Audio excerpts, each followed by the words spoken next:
to win in fantasy football, to win in anything in life, you're going to have to take chances. You're going to have to take risks. You're going to have to get ballsy. On tonight's episode, Bindles and I talk about all of the NFL news this offseason, the upcoming NFL draft, and some news in the fantasy football community itself. We're going to be drafting some big board teams, the War Room too. Who knows what we'll get into? Make sure you're subscribed here and on Bindle's channel. Make sure you slap that like button. Without further ado, let's hit the intro and let's get ballsy. Because I'm ballsy. I don't take no shit from anyone. Because I'm a stud. I'm ballsy.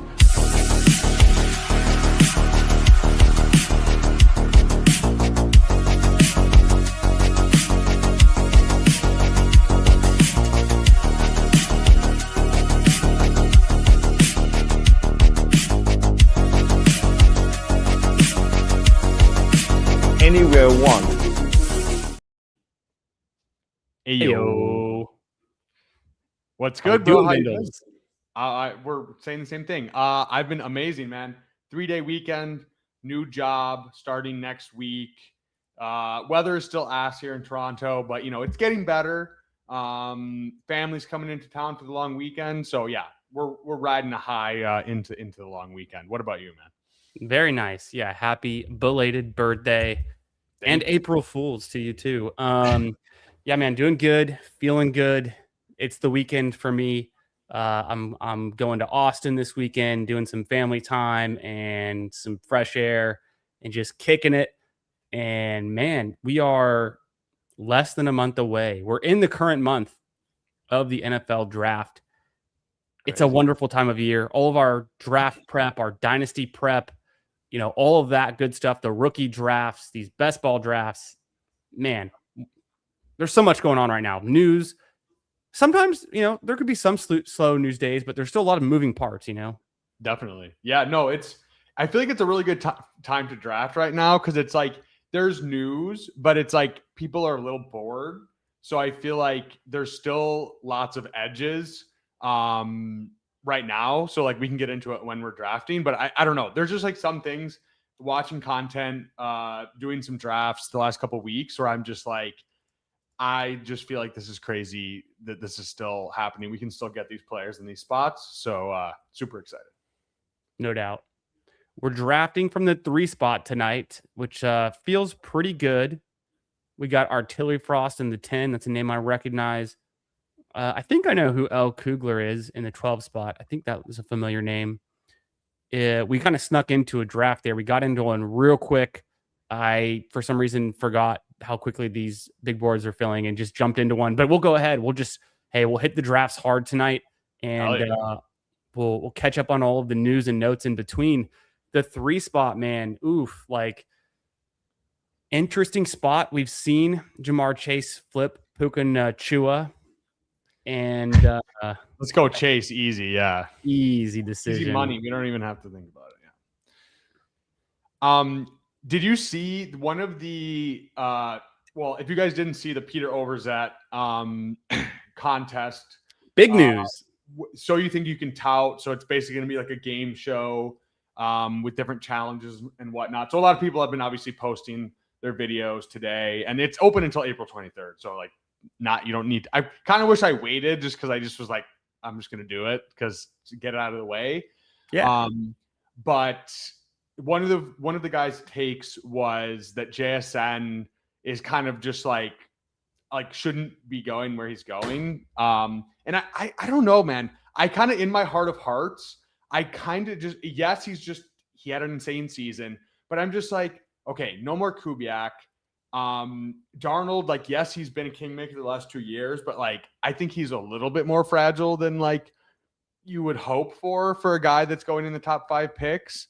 And yes, he's going to get a huge target share, but I just think last season's crazy season is just not super repeatable. I could eat my words and he could be like the 101 next year. I don't think I would project that. I think definitely the top 3 guys that went here, I would take over him. But I don't know. I think it's just a little bit more fragile than people are giving Creed to. So I don't know. In my heart of hearts, I kind of just feel like Amon-Ra and Puka and JSN, like I don't pick up one out of a hat, and I don't really care.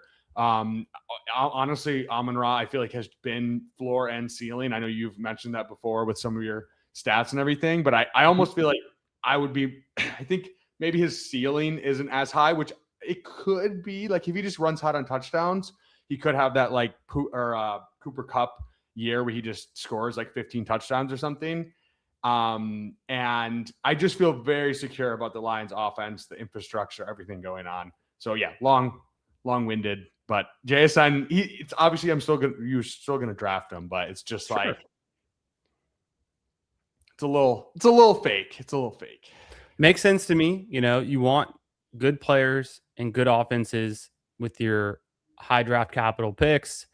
We actually see JSN jump Puka Nacua in this draft. So, you know, the infamous bite and other remarks that have gotten him in some hot water, we're seeing it play out in the ADP. Maybe there's some risk. I don't know. I think I'm pretty cool with taking a bunch of Puka and just getting a huge bag.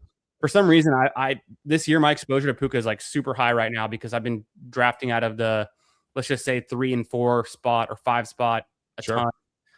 So I just have a bunch of Puka. It already worked out that way. We're almost I mean, I think this is one of those weird news things where like we get to like later on and like he's still going where he's going. So I think if there is a little bit of a dip, I'd be fine. I probably would have gone Drake London there, but given we have Jamar Chase, maybe I don't want Chase Brown for the I mean, we can get a running back on the way back. So if you want to go McBride, and then we can, that's fine. Let's go McBride. I don't like being like overexposed to elite tight end build, but McBride at pick 22, I'm in. He's back paired up with Brissett at the very least. We can project right now. It seems like it's going to be, a new offensive coordinator. Things can change, but I'm in with McBride at the very end of the second round.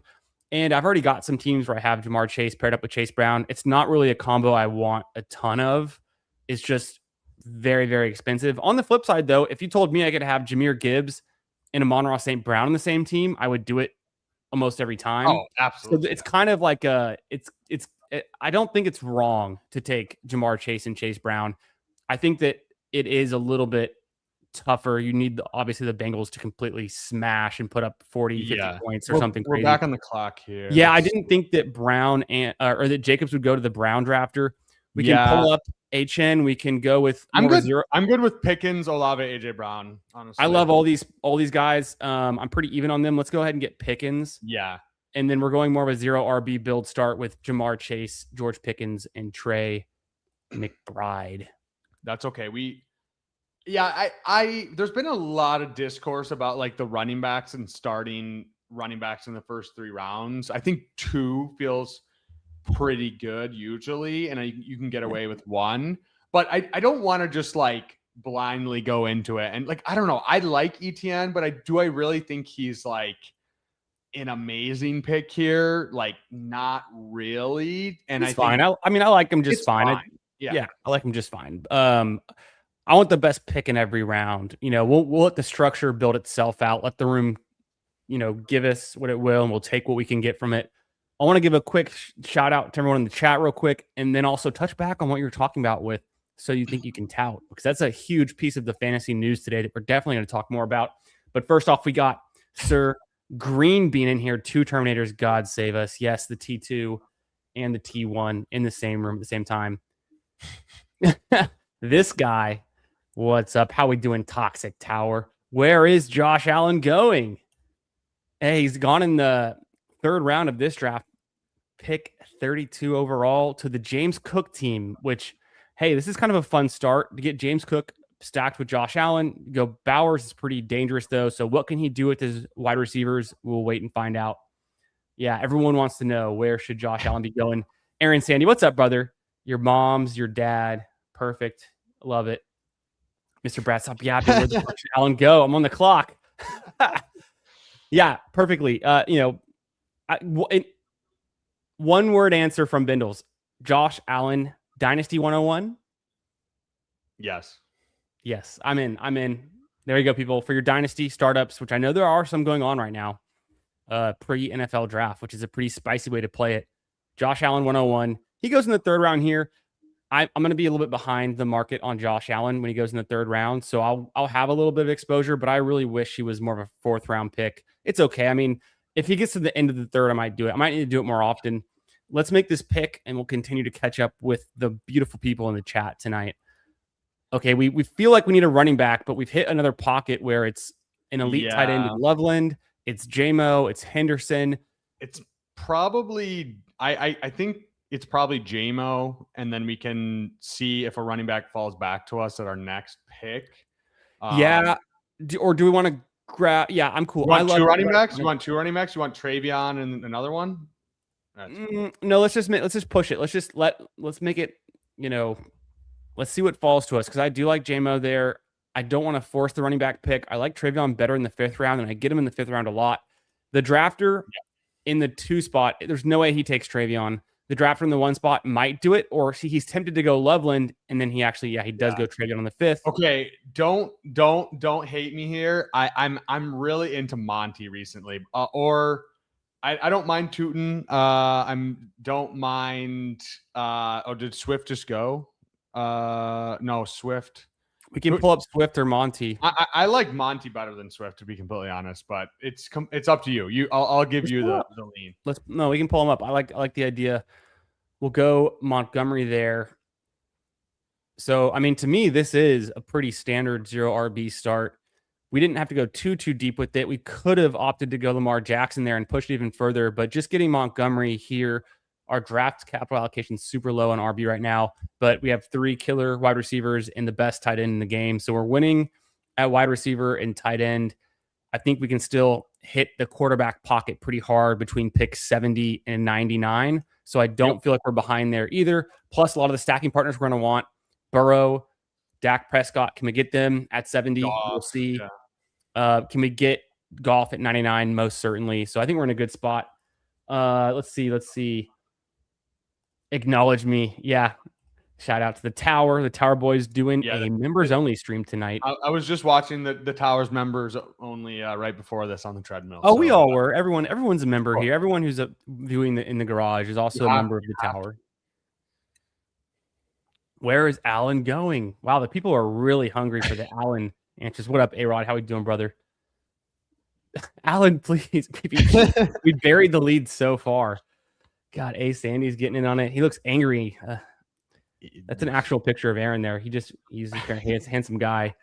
Pull up Allen, says Bill. And then we have Emo Cowboy coming in. Appreciate the double tap on the likes, my friends. Instructions unclear. Took Allen 101. Damn, you hate to see it. I know we didn't even get Allen in this one. Wow, you guys were feisty before this one. What's up, Reese? How we doing? Almost on the clock.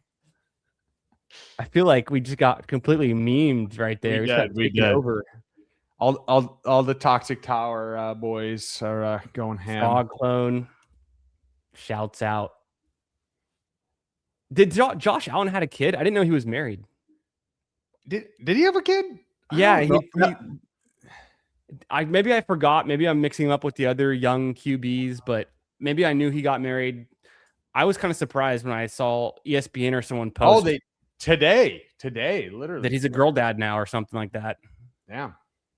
Big news. I mean, I guess so. Dak is still available. We can, if we don't get Burrow, we can opt for Dak around the corner. Burrow goes. Yeah. I hate to see it. I don't mind. I mean, we have lots of quarterback options, but how do you feel here? Do we take a Tyson, a Parker Washington, or P. Washington or Alec Pierce for me, and then we're gonna have to get Dak on the backside? Yeah. Do we want to take a running back? Any running backs are interested here? Or no. Warren or Ramondre? Let's go Warren. Okay, that's fine. Yeah. I think Warren. I don't know if we talked about this last time or because it's been a while, but I think he gets more reception. Like Rico is not, he can catch passes, but Yes. I think Warren gets a lot of those Aaron Rodgers dump offs that Gainwell was getting last year. So I'm coming around on Warren. So yeah, that's, not the sexiest running back room, but I feel like with the other, we have tight ends, tight ends and wide receivers. I kind of like this. Yeah, no, I think it's totally fine. And Ramondre's still there. I don't know that. I think we do go Dak, right? Yeah, I think we go Dak with Pickens. I think we go Dak and grab one of these top. We go Dak with Pickens because we didn't get Burrow with Chase. To me, that makes sense. I do kind of like Ramondre on some of the builds that I've done where I'm pushing running back pretty late, but we have Montgomery and Warren. I feel like those are two guys that can definitely get it done in a weekly upside scenario. So I'm in a good spot with this team. I think it's a pretty fun start. And our stud wide receivers, we're not really pressured to have to get another receiver too soon. Yeah, we'll probably want to tack on one when it's convenient and when we have a little pocket. Obviously, we can push tight end as well. Tyson, to me, there's upside.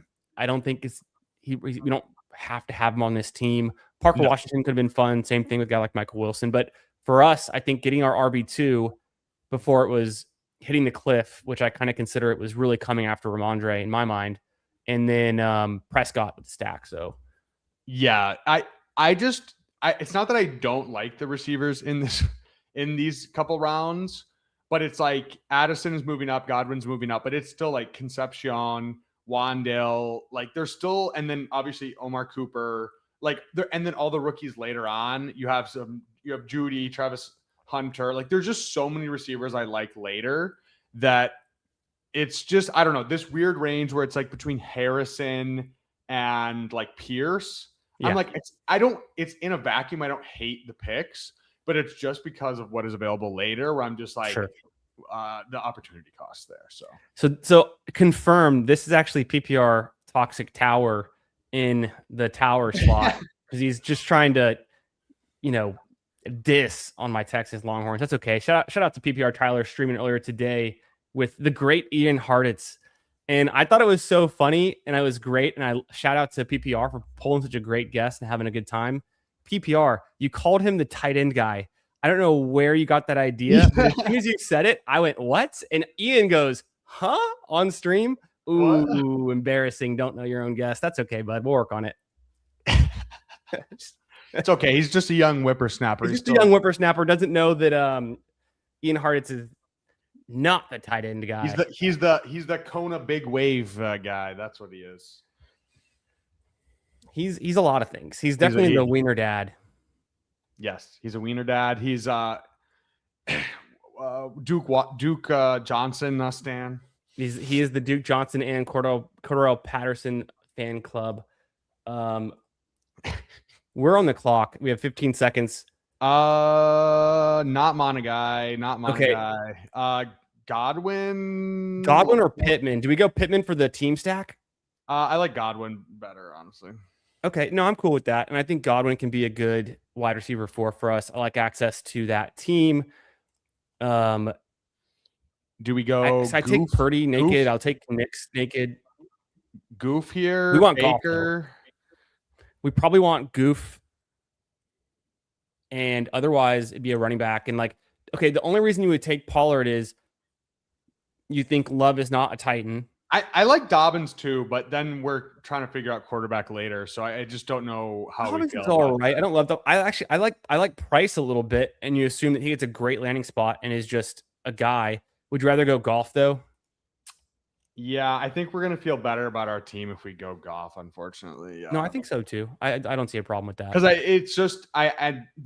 it's such a brain worm for me right now with the 20-round drafts. Where I'm just so ready for 18-round drafts. Like I think people are still going to be pretty 3 QB heavy, but I kind of wish I would have made I just think we've gone too far. And it's like, okay, it's obviously context dependent. It depends where you take them, but if you take even this, like a Dak and a Goff, okay, if one falls to you, then fine, if it makes sense. But I just feel like so many people are pushing the 3 QB propaganda, and I want to fight back. I mean, 20-round drafts, you can convince me, but I think you need to zig when other people are. You need to zag when other people are zigging, and vice versa. And I don't know. Like, I'm just like, that's perfectly fine. Like, if it makes sense, if you get a guy to fall, if it's stacked, whatever. But I just like, this is perfectly fine, and they're both stacked. Like, I love it. I'm in. I'm in for the stacks. And Bindles, I have great news. Nick Rudman has unblocked me, and he's in the chat, and he's actually going to give us some credits if we tout Allen in the second. So I'm very excited that Rudman has come back over the fence and has unblocked me. First of all, second of all, this is definitely him. And in the next draft, we're going to take and tout Allen in the second, so that we can get those credits. Appreciate you being here, Nick. Never skip leg day. Big underdog, big QB. Gotta be Allen. What?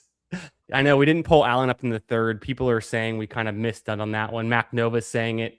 Artillery Frost, who's also in this draft, in the 10 spot. Shout outs. Mac Nova, the Frog. Man, the crowd really wanted Allen. I'm still playing catch up, but we are just so far behind. We might have to do it. We might have to do it for our one true king. I unsub if no Allen. Fuck, man. Losing subs. You hate to see it. I know we could have had the elite onesies. Katron Allen or Riot. Well, okay, you lost me there. Mog Allen. I'm shirtless for Allen. Oh my God, Allen on the ADP sighting. Allen or Jefferson about on the clock. I would go Allen personally. I like to win, but you could take Jefferson. Everyone else does. Pull up Allen. Allen now. Damn, so funny. This is like 15 minutes ago. We are so far behind, Bindles. You know how I do it here. It's anytime I'm driving, the chat is always 10, 15 minutes behind. Yeah, it's okay. You know, it's par for the course. We're used to. We're par for the course right now. Where's Allen? Cowards. Boo. Josh Allen now. You know what I should do? I should just throw the chat up on the stream so it just gets a live feed. We're back on the clock. Mason. Mason. Concepcion, I think, is just the best pick overall. But me too. Let's do that because we can take another running back. 100%. Boom. We get our rookie wide receiver. It's our fifth one. Feels sexy. Feels good. Now we can push it. Yeah, now we can push wide receiver 6'7". 6'7". Yeah, I would agree with that. I don't think there's anyone we have to have here. Mason goes. We didn't have to have him. We can pull up Aaron Jones. I don't think that's a terrible idea. Whatever running back you want here, I'll defer to you. I like unless you do whatever. Honestly, I feel I'm happy we got Concepcion, so I don't care. I feel like Jones is a fine pick. I think Jones is fine. Like Mason is good, but he doesn't catch passes. Jones is still good when he's healthy. So I mean, should be a better offense. It's a little expensive for Jones, but we're getting to that point where it doesn't really matter the price. We're just getting guys that fit our team need, and we need guys. Yeah. You know, sometimes when the backfield's ambiguous, you just take the cheaper of the two. We take Aaron Jones there. Cool with it. Both of those guys were going at pick 80 last year, so we're getting a 40 pick discount already, and they're getting a QB upgrade. So there's a lot to, I would say, make up for that kind of reach there. Boo, cowards. Didn't draft Allen. I will donate $500K if you take Josh Allen. You know, I can't be bought, Mac Nova. I can't be bought. I am the KY. Is Josh Allen okay at QB? Bindles, in one word, is Josh Allen okay at QB? So. No. Okay. I see. When Allen. We came for Allen. There's more drafts. This is a pre-recorded. This is true. We weren't bringing up the chat because we're actually pre-recorded, and I had to go back and edit this to make sure that I brought the chat up. If that makes sense. You know, a little bit of matrix there. We're not even real people. We're just AI agents. We are just the T1 and the T2. You know, talking in person. I sometimes on my like Instagram reels or YouTube shorts, I get clips from the Terminator movies, and gives me chills because I fucking love those movies. I don't know. I had a point about it. We got to incorporate more. I think we got to incorporate more Terminator clips. I think that should be on the docket. Ooh, that'd be sick. I think we definitely get demonetized and kicked off of YouTube, but it would be cool to like play clips from the movies in like relevant, parts of our drafts. Man, everyone's really feisty for the Allen. I guess the thumbnail was really feeling good tonight. I mean, working it with the thumbnail, apparently. Okay, the team is a 2-3-5-1. We got Dak and Goff stacked up. Montgomery, Warren, Jones, Chase Pickens, J-Mo, Godwin, KC, McBride. Do we go another RB here, or is it just flat? Do you want to just wait? I'm okay with Tracy. People hate him, though. I don't mind Tracy. Yeah, just Tracy there to grab another running back. Let me look at the board, how we've drafted this. We probably are due for another wide receiver. We don't have to do it, but there's one there we like. Otherwise, QB. And it's never too late, or it's never too early to grab, pull up a guy you want for your stack. Because I know that Brissett wouldn't come back around. We don't have to have Brissett on this team. Yeah. It could be fun to stack him up with McBride. Otherwise, we're just taking a guy like Cam Ward. Yeah, I mean, because running back, there's just nothing here that I really care about that much. Tight end, is there anything here that we want to pull? Not really. Quarterback, I mean, I don't mind Missile, honestly, but I don't know how you feel about him. I'm just gonna hit Brissett. I know I feel like structurally it makes more sense just to hit Brissett. It just we can secure the stack. We didn't get it with Chase, but we got it with McBride, Pickens, and JMO. So just feels good. Just team stack, quarterback stack with top receivers. Brissett doesn't really come back around anymore. I've tried to push him for about the last week when I build out my Michael Wilson teams or even McBride team, and he never comes back around like he used to. We have more information now. I don't think we should dwell on the past of these old ADPs too much, especially in these round where everyone's a $1 auction bid. It's all a flat draft capital tier. To take him over Stroud or Ward or Young, I'm only betting on week 17. I don't care what happens the rest of the season. I've got Dak and Goff. If for some reason Brissett is a top 3 QB stacked with McBride going off for 160 yards and 2 touchdowns in week 17, we'll be happy we have him. It at least increases our floor having that stack. So, that's kind of the point there. Taking him over Stroud, Ward, and Young is just for that reason. I mean, we don't even have any Panthers, Titans, or Texans on this team except for Montgomery. We do have Montgomery, so there was maybe something we could have done there. But the backstacking of Stroud is pretty weak. The backstacking of Young is actually pretty weak. And you can backstack Ward fine. I do think they're going to invest in either Carno Tate or, Love at the least. So if you don't have one of those guys, it doesn't feel great. Yeah. Wando's fine. Yeah, I like Wando. But, yeah, I don't know. I'm kind of regretting not taking Travion, but I do like the JMO Goff stack. So, yeah, it always hurts a little bit when we don't have or maybe it's Travion to get us to fall back to us, and then we have to build a little bit different. But at the same time, Travion would have really pulled the room together. Or ETN instead of Pickens, and then we kind of have just load up on wide receivers later. But yeah, it's it's good. It's good to fuck around and find out sometimes. Appreciate you guys in here requesting the Allen draft, subscribing to the channel, supporting the channel. Make sure you're subbed over to Bindle's channel as well. Links in description, but you already know where to find it. You guys are too much. It's craziness. Guys got all hyped up on the Tower private members only stream. They come in here, the tarps are off, going buck wild. Love to see it. Hey, I mean, if you guys send a super chat, we can go tarps off too. But just saying. That was Bindles.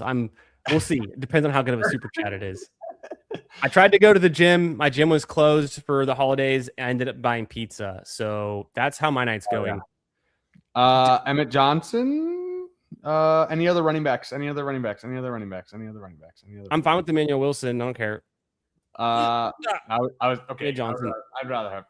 I know it's fine. I don't mind Barner at this price.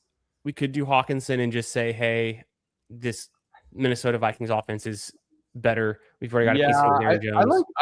I like Hawk or Schultz personally. I don't like Schultz. Wide receivers, I don't think we need anyone. No, I mean, wait on wide receiver. Yeah. Running back, is there any other ones? I like B Rob or Samson. I don't mind Samson. Should we pull him up? Let's go Samson. Yeah, let's go Samson.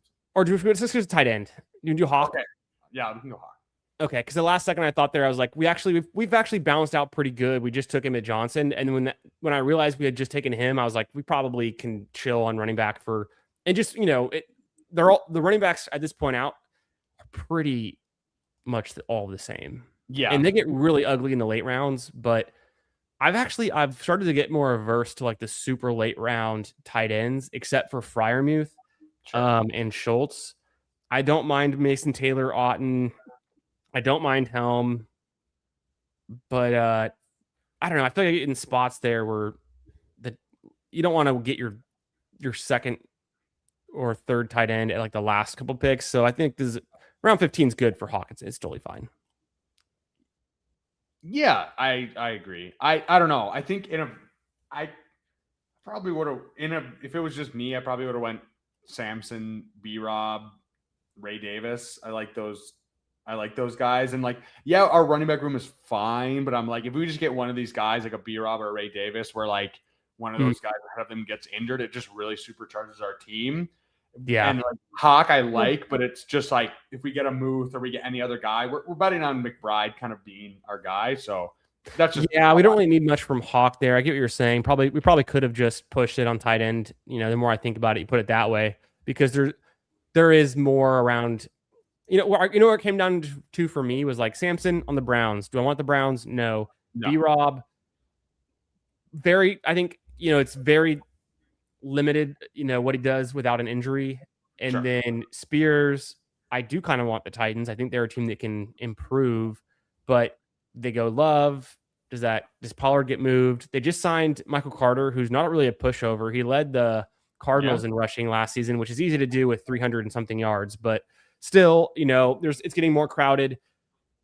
We'll see who comes back around. There's a name that I like. There's a couple names, and we can also take receiver pretty soon here too, because it's been 70 picks since we went receiver. So sure. Yeah, we got options. I feel balanced enough. Let the room fall to us. Let's do it.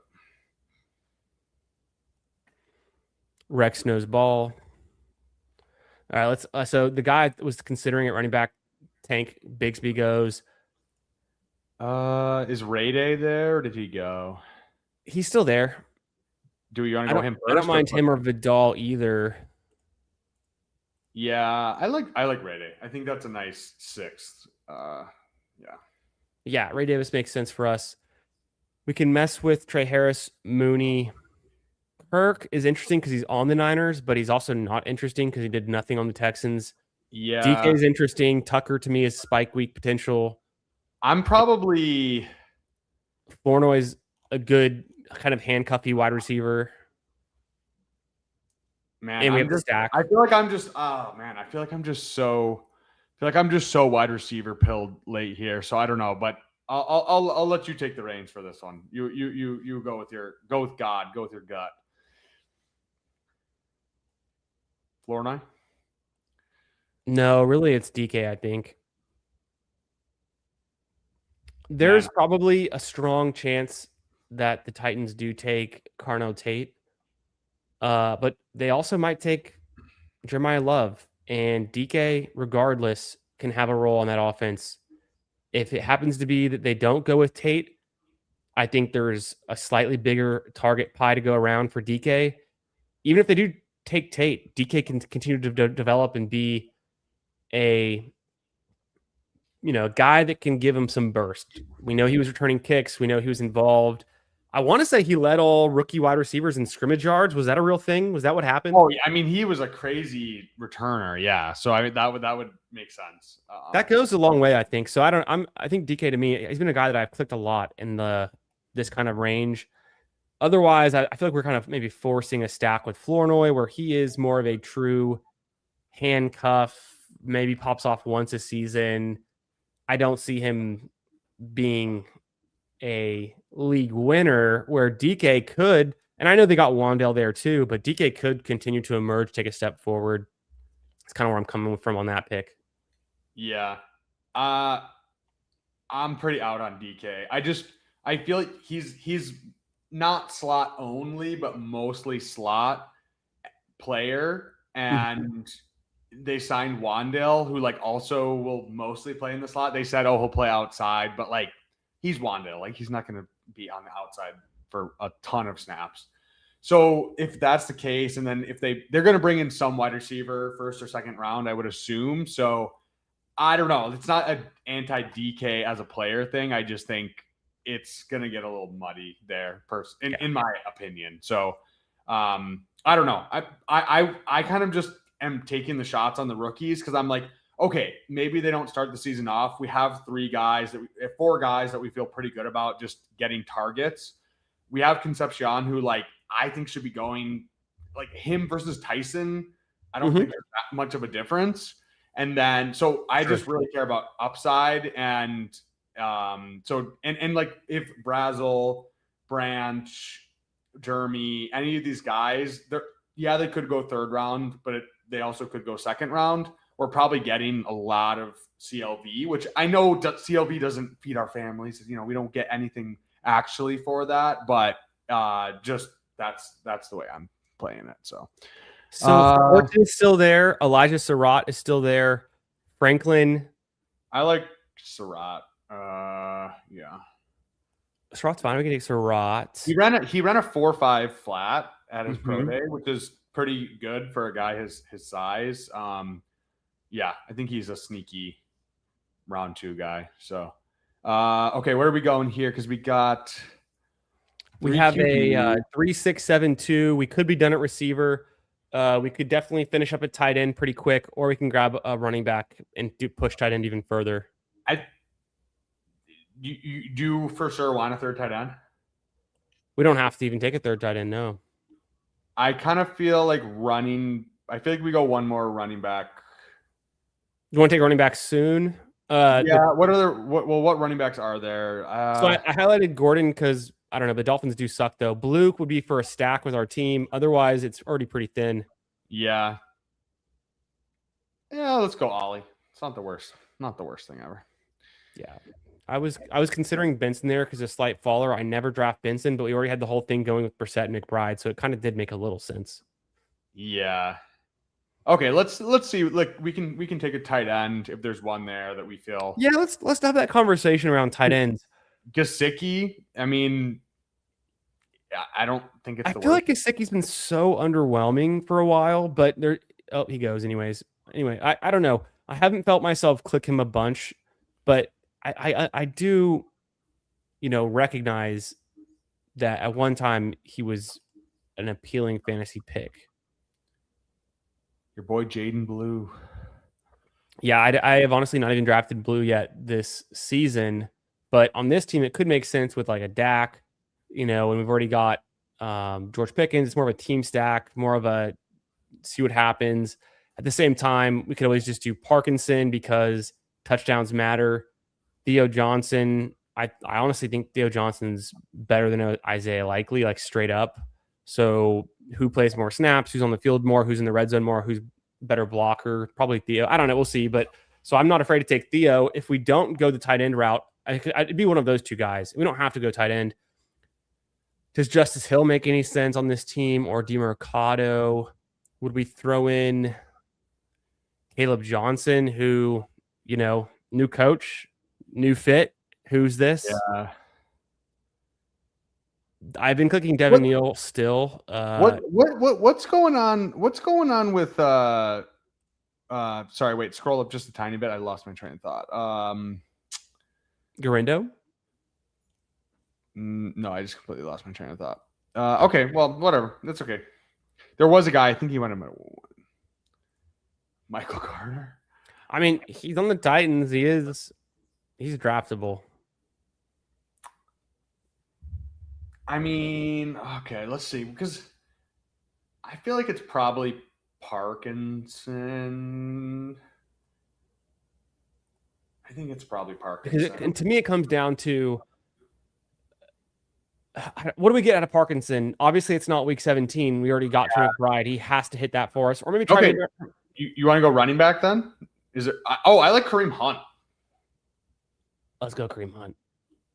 Dude, I don't know. I feel like Kareem Hunt is he's a gross pick, but not gross to me. He's been a good pick. Like what? How many years in a row? I know you're famous. You're famous for the Alvin Kamara versus Kareem Hunt. Stats. I think Kareem Hunt's a better pick than Alvin Kamara straight up. Kareem Hunt had 9 touchdowns last season. Alvin Kamara had 1.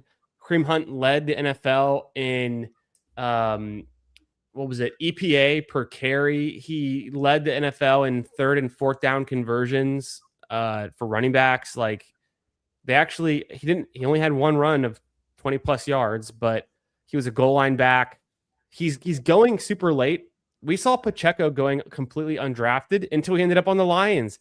And look where fucking Pacheco goes now. Pacheco goes pick 164? Like, holy shit. So if Kareem Hunt lands anywhere interesting, Seattle, name an offense that scores points that he can carve out a role. Maybe it's 20% of the snaps, but if it's 40% of the touchdowns, it's way more interesting. Yeah, he's just a good pick. I always forget him even down here, and he's not like on a team right now. So yeah, low. I think low retirement risk. He is up there in age. I'm pretty sure he's 31. Last time we looked it up, so he's getting up there. But yeah, let's see. Kareem Hunt. He's 30. He's going to be 31. Yeah. Yeah. You know what's interesting? I think these rookie tight ends that are going in the last round, like Max Clare, are pretty interesting, given the price of Stowers and Sadiq, and we don't really know who the tight end 1 is in this class. Like that's an approach I want to consider taking with some of my last big board drafts. Dude, that's a great shout. Yeah, we can pull up some mock draft database and or some mock drafts in general from big guys and just see what's the best color suit. Blue, easily. Or for a spring fall wedding, I'm a blue suit guy. I wouldn't disagree. I mean, black is classic. Would not disagree. Hey, shout out to Fantasy Dog gifting, and it goes to the best ball guy. Oh, the rich get richer. Appreciate you, Fantasy Dog, my guy. Yeah, what's up, Jerry? How we doing, brother? Hope you had a great stream. Or you got a stream later tonight. Thanks for checking in. I was checking out. Jerry's been grinding. I've been checking out his streams lately, having on a bunch of great guests, and always killing it. Great guy, Lions fan. Yeah, pull-ups, everything you could ask for. Jerry and I will have to get on the stream together soon. I think we've talked about it or mentioned it through the streams, but we'll have to connect and make that happen. It'd be super fun. Got Hartman in here, my man. What's up, brother? Throwing out the blue Lambo. Love to see it. Hey. Does George Halani have a twin to select here? Hey. Halani boys. God. Green Bean says, Theo as good as likely as a take I hadn't heard yet. Interesting, but I think I'd have to disagree. I think, the chemistry between Dart and Theo was pretty good. I think from a talent perspective and a prospect profile perspective, Theo he's Penn State guy, pretty solid tight end, and was a big riser in fantasy like over the last couple of years. I think of him as being analogous to Mark Andrews, and likely is still likely. Likely is more of a split out wide receiver or wide receiver type tight end. Not a huge guy for inline blocking. Not going to be on the field in the goal line packages unless they break him out as a receiver and specifically. So I have heard some hype that they kind of use him as a big slot and kind of fill that Wandale role. So that could be interesting on its own. I had to look back, but I'm pretty biased. I like my tight ends to block, to be on the goal line, to be used in play action for the play action pass, touchdowns in the red zone, in the end zone. And I think Theo Johnson is like more of a complete tight end. So that's kind of where I'm at with that. I've never been big on Isaiah Likely though. I mean, he went from playing with Lamar Jackson for his entire career, like and he never was meaningful for fantasy. So I don't think it gets better. No, I'm not a likely guy either, but I mean, I can see the upside case, just like basically being the slot receiver. But appreciate you, Fantasy Dog. Thanks for being here, supporting the channel as always. BBG, very nice. Yes. Yeah. Shout out to Jerry. Shout out to Fantasy Dog. All right. Let's do a little recap of this team, see what we got here. And then we'll touch on some more of that fantasy news and we'll jump into another draft. So we've got a 3-8-7-3, which is, I wouldn't say it's unorthodox, but it's not maybe the standard, but I think we did it right. Like the draft capital allocation here, I think is pretty solid. Dak Prescott, we got him stacked to later with Pickens, our third round pick. Jared Goff stacked up with Jameson Williams, our fourth round pick. Jacoby Brissett stacked up with McBride, our second round pick. So I do like to do that. When I invest in pass catchers early, I enjoy having the stacked QB, doubling down on that bet. So that's one way to do it. This is definitely a 0 RB build. This is David Montgomery, Jalen Warren, Aaron Jones, Tyrone Tracy. David Montgomery is going to be a workhorse back. I think we really need to fade Woody Marks to 20 picks later than where he's currently going. Woody Marks is kind of a handcuff. Maybe has some third down appeal, but I don't know. I think there are other running backs who are more of the strict backup who go later than Woody Marks, and some of them are on better teams than the Texans, touchdown scoring wise. Jalen Warren, we got the more expensive of an ambiguous backfield, but he's the entrenched guy. He can really take on. We saw him take on a lot of work last year. As long as Aaron Rodgers comes back, I'm pretty confident that role will be similar or even better. Aaron Jones, Vikings get better with Kyler Murray. Aaron Jones, the cheaper of the two. They're both very cheap. Tyrone Tracy, the cheaper of his backfield too. I will say I don't know. I guess in this situation, we're assuming the Titans draft Love and not the Giants because we took Tracy. And even if the Giants take Love, I think Tracy at this price is just fine. He has a really high 1 week ceiling.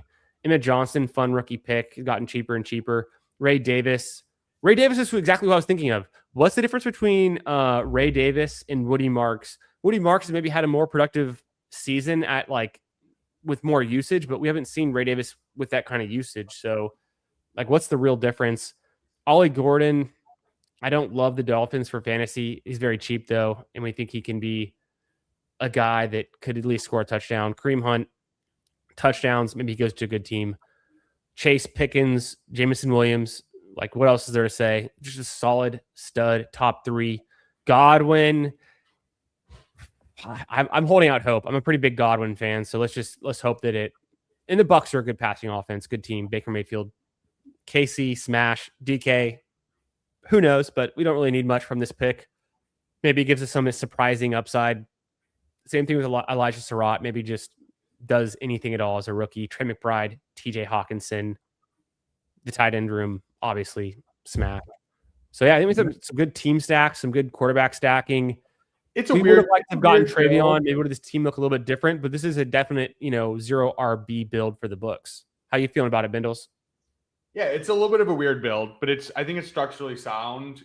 We have those 8 running backs to kind of cover us there, and I feel very strong about the other 3 positions. So we attacked running back spot with volume, and I think if Love doesn't go to the Giants, I think Tracy is a great pick because obviously Scatterbo, whatever. If he's just fully healthy off of a really bad injury, then okay. But I think Tracy will be a thorn in the side of all the Scatterbo drafters, one way or the other. So I think we treat that one as a warm up draft, and we get into one of these War Room 2s. Have you seen this yet, Bindles? I saw it was released today or yesterday? Yeah, today. It is a 4,500 person, 100K prizes, $25 entry. So I mean, it's a 4 max, 212 standard, 210 actually very, very solid. That's a 1.5. So a 212 to a 1, or so like a 1.6, a 1.5, a 1.5, and then a 30. Honestly, pretty attainable. You have to beat 10 people. You have to beat 10 people. You have to beat um I guess 8 people. You have to beat 8 people, and then you have to beat 29 people. So that's like very realistic for getting some ROI. It's not a super large field tournament. It's a kind of a nice size, and 20K to first. So I think this might be a tournament that I actually max instead of doing 10 more big boards. Just do 4 more of these for the same price, and feel pretty good about the odds on this. I prefer this for sure over doing more big boards. Yeah, I think so we're gonna jump in. Well, I'm down to get in one. We're waiting on 11. If for whatever reason it doesn't fill in the next 5 minutes, don't worry, because we have plenty to talk about. Shout out again to you guys in the chat. Thanks for being so rowdy tonight. Bunch of toxic fellows. For the gifted sub, shout out to Fantasy Dog, my man. Sus, how we doing tonight, brother? Good to see you. And Bindles, I have a clip for us. It's our ballsy take of the week.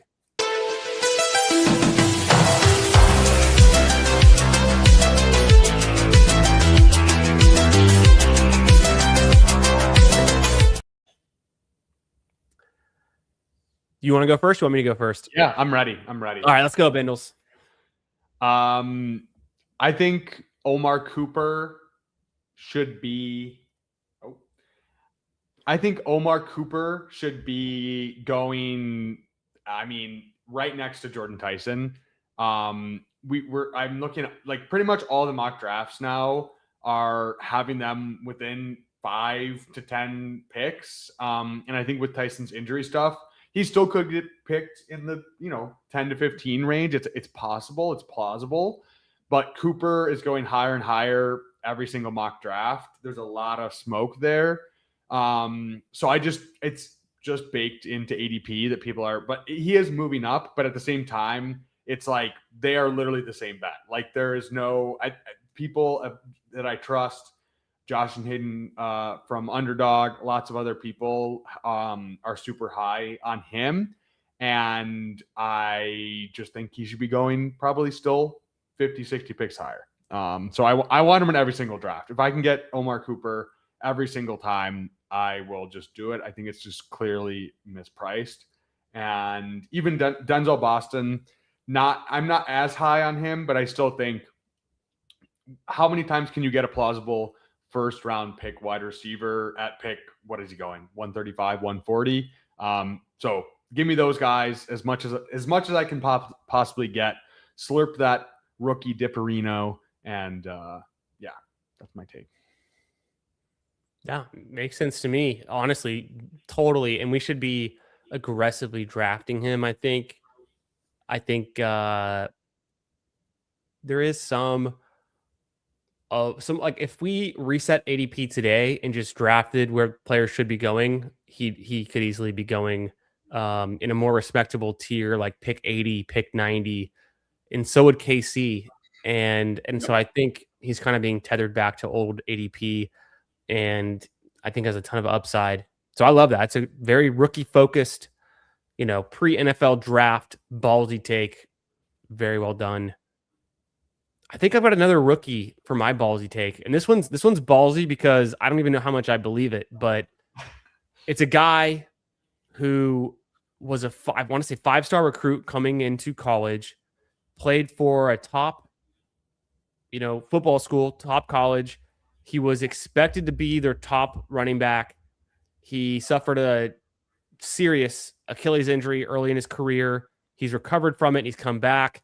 He split work. The team brought in another running back who is actually the top running back in this 2026 draft class, Jeremiah Love. It's his teammate, Jadarian Price.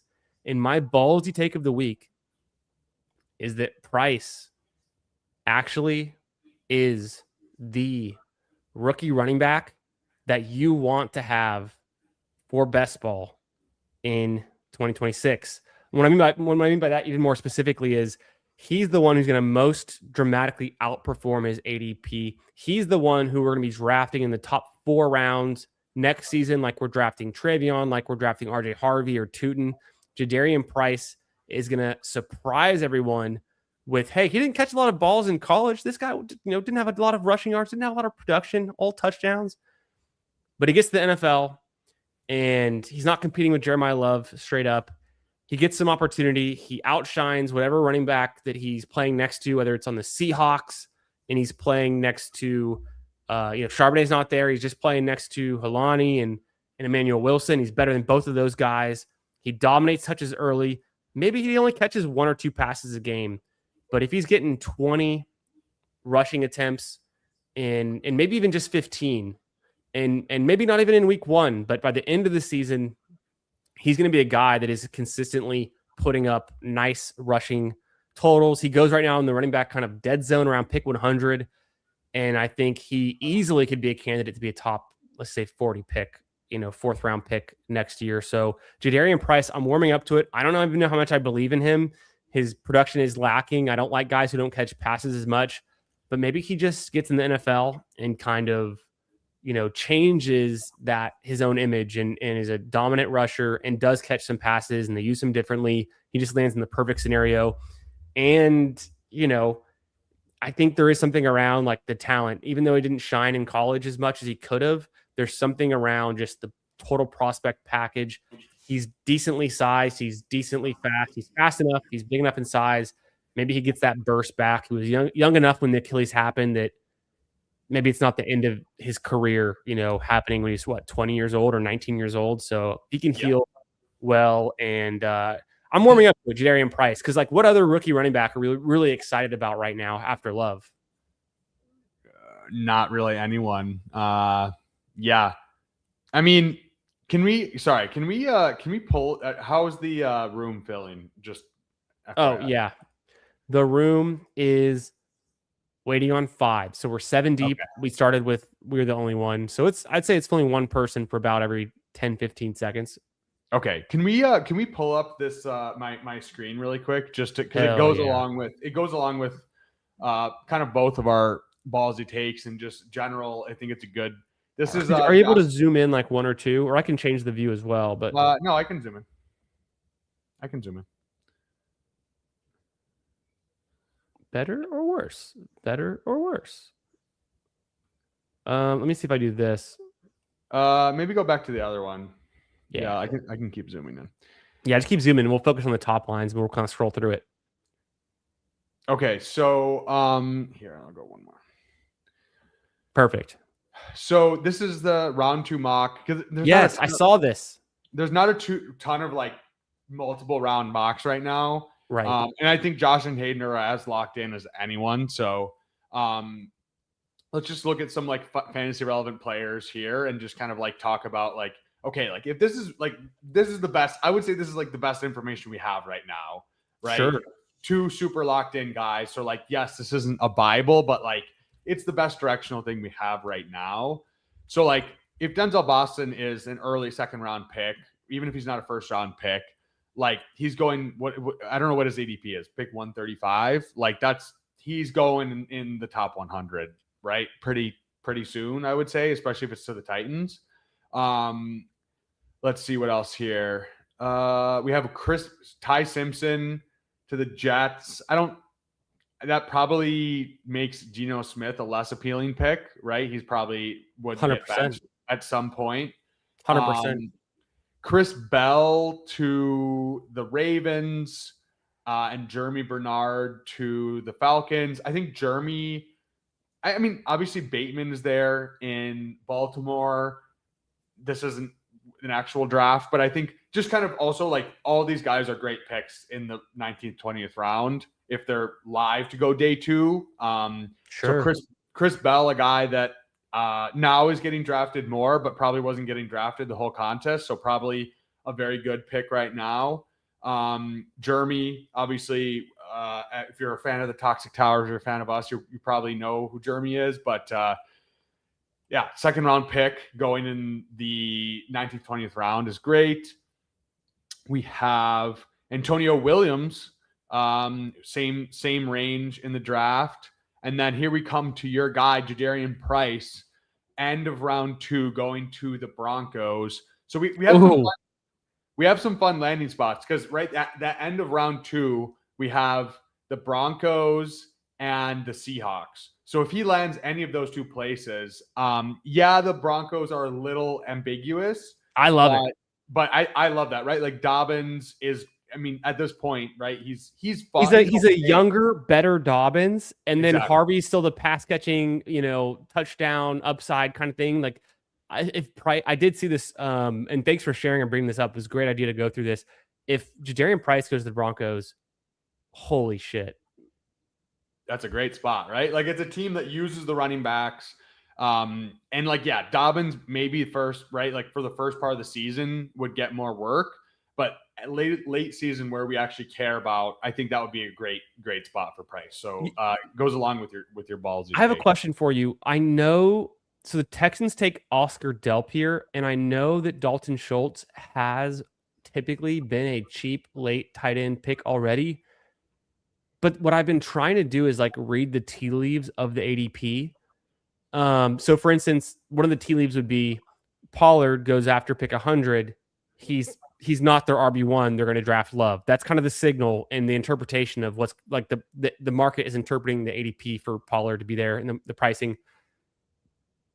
Given that Schultz typically already has gone late, but he's been a really good, like high reception total guy, pretty involved in the passing game for the Texans, kind of their second best receiver. Although I do think Higgins takes a step forward and there could be some exciting things there for Jaden Higgins.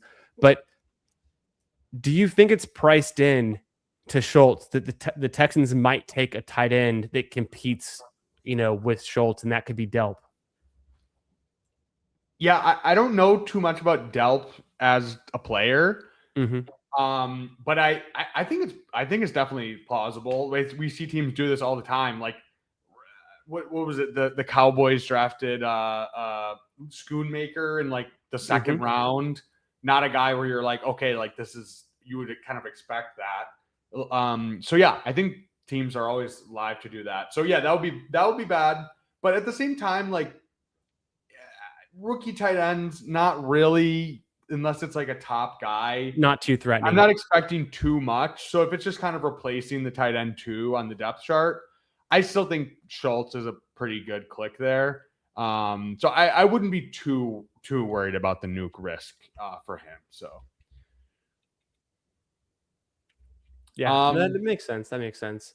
The other pick here would be Max Clare going to the Patriots. Could be similar. Hunter Henry getting up there in age, pretty cheap in these drafts. I've drafted a ton of Hunter Henry because he's so cheap. And you assume it's a good spot to be with Drake May and the Patriots offense. So there's some appeal there, but Max Clare could also kind of be a similar kind of emerging threat. But at the same time, you also factor in the rookies don't always develop immediately. So there's that same kind of thing. But actually, Mike Washington Jr. here, I mean, if he's a Seahawk, like he is going to be such an expensive pick in best ball. He's going to be like a 6th round pick or something. Like he's going to be easily way higher. So as much as I don't believe in the talent with Mike Washington, like he was real big and fast. And if he's live to go, even if it's not round 2, even if it's round 3, in this uninspiring running back class, like I think you just got to plug your nose and just take them. Unfortunately, it's probably just a good pick, as much as it feels gross. So yeah, this is fun to go through. Any other takeaways from you here on this round 2 mock draft? We can go through the first round too if you would like, but yeah, maybe. So our draft has filled. It just filled.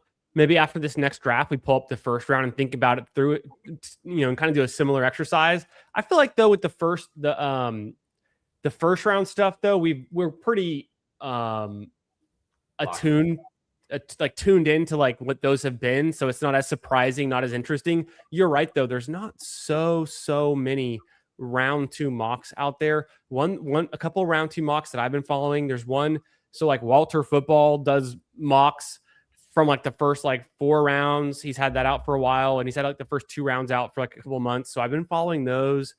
There's just like a slight few others, but yeah. Wait, does this look? I didn't notice this last draft. Was this doing this last draft where we had the names up here and here? Yep. Okay, that looks so weird to me. I guess I've been popping out my draft boards more lately. Let me see if it pops out here and it fits nicely. We can always flip back and forth. Looks like it fits. And I could probably zoom in. Let me see if will it fit if I zoom in. Yeah, that's where it I think that's perfect. If you want to slightly move it so that you can, it's fine. It's fine. It's fine. It's not. You know how it is with moving this stuff. Yeah, the first one's kind of cut off. I don't know if I could. Let me edit it.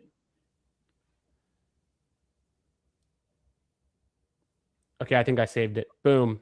Boom. How's that? Perfect. Perfecto. And then what I'll do is I'll just go boom like this. Look at beautiful backgrounds on my MacBook. And then boom. Professional. True professional. I'm just trying to get better every day. You know how it is. One pick away. We're on the clock. 15 seconds. Do we want to go JSN, JT, or McCaffrey? I kind of feel like we go JT, but that's yeah. Let's go JT. I don't know. I kind of feel like JT. I'm coming around to JT. I mean, obviously, he's a top 6 pick, so like it's not that crazy. It's not a ballsy take, but yeah, like if we just get non-Phillip Rivers quarterback play, I think he's live to be just not only season long, but weekly ceiling. We know he has a crazy weekly ceiling. And like I said, I'm not out on JSN, still in on him, but I'm just a little more worried than like the consensus, I would say. So I want to get my JT exposure up just a little bit. I've got plenty of McCaffrey. I'm a big believer in McCaffrey. I've got plenty of JSN. I feel like it's been the detriment of JT so far this draft season. So in this is a brand new contest. You know, it's a brand new contest. We're saying JT is the guy you need week 17. He puts up 40 points and you just can't be without him. So there's easily it's not hard to imagine. It's not hard to imagine at all. You know, JSN is probably more consistent week to week, a much higher floor, and it's still a good ceiling. But JT might have one of the highest ceilings of any player you could potentially draft. And so I'm not going to argue with going JT. I want to get some exposure to him. This tournament, we're only going to get 4 drafts, and we're trying to advance, which slightly easier to advance structure, the 1-6, 1-5, 1-5, 30-person final. So all those things in consideration for me, I want to get a running back early. Yep, I like it. We're not with this different contest. Yeah, we got one running back to the first 3 rounds at least, so feel good about that. Yeah, we could even anchor off of him. Like we could just, set it up that way. It is funny, Delp and Claire going over Stowers in the mock drafts and in fantasy in these best ball drafts. We've been taking Stowers. And those guys go undrafted. So there's just so much information we don't know until draft day. Things can change dramatically. So I think there is a lot of risk with Sadiq and Stowers right now where they're going drafted. We're just assuming that they're the top guys. And who knows? Yeah. No, they're probably good to mix in round 20, right? Like if we're in that position. Okay, we are back up. Do we want to go? I'm totally cool with London. London, yeah. JT London. This is a 6 start. Love it. London. I feel very good about just because when he was healthy last year, he was scoring 20-ish points per game around that range. This is Truth Serum take making waves. Hey, what's up, Max? How we doing, brother? But having Tua and Penix there, like I always feel good when you have 2 guys where you feel like they're like usable starters. And I think both those guys can kind of be the type of guys where they just lock in on the number 1. And yeah, I think London is a great pick, especially here in the back half of the second round. So yeah, no, this is a more traditional start than what we did in the last draft. That was our warm up draft. We're ready to go here. The JT London smash. London, barring the injuries last season, was performing so well. Hey, maybe it's a coaching upgrade with Stefanski, aka the quarterback whisperer. They bring in Tua for a healthy competition, so it can only get better. Either Penix improves or they put Tua in. Stefanski, the QB whisperer, revives Tua's career. Who knows? To me, it's only upside. We're back on the clock here, and we could go Jacobs. I think we go Brown. Yeah, let's go Brown. When he gets traded, yes, like we're gonna feel very good about that. I've been drafting a ton of Brown in the 3rd round lately. You know who really put me onto AJ Brown this draft season was Adam from Nice and Blunt. He kind of spelled it out to me. He's like, hey, you know, we typically, and I already knew that we typically are drafting Brown in the 2nd round, but he's going to get traded most likely. If he goes to a team like the Patriots, it's such a smash. And so he probably is going to be a player that rarely, if at all, goes in the 3rd round in the future. So I'm just trying to take stock of him now. And it also kind of speaks to Devonta Smith. So everyone's talking about it. It's become more popular over the last month, but Adam was the first person that kind of put that idea in my head. And maybe AJ Brown doesn't go to the Patriots. Maybe he goes somewhere even different or even better. So I think Ravens would be a pretty sick spot for him. Like, sure. Wow.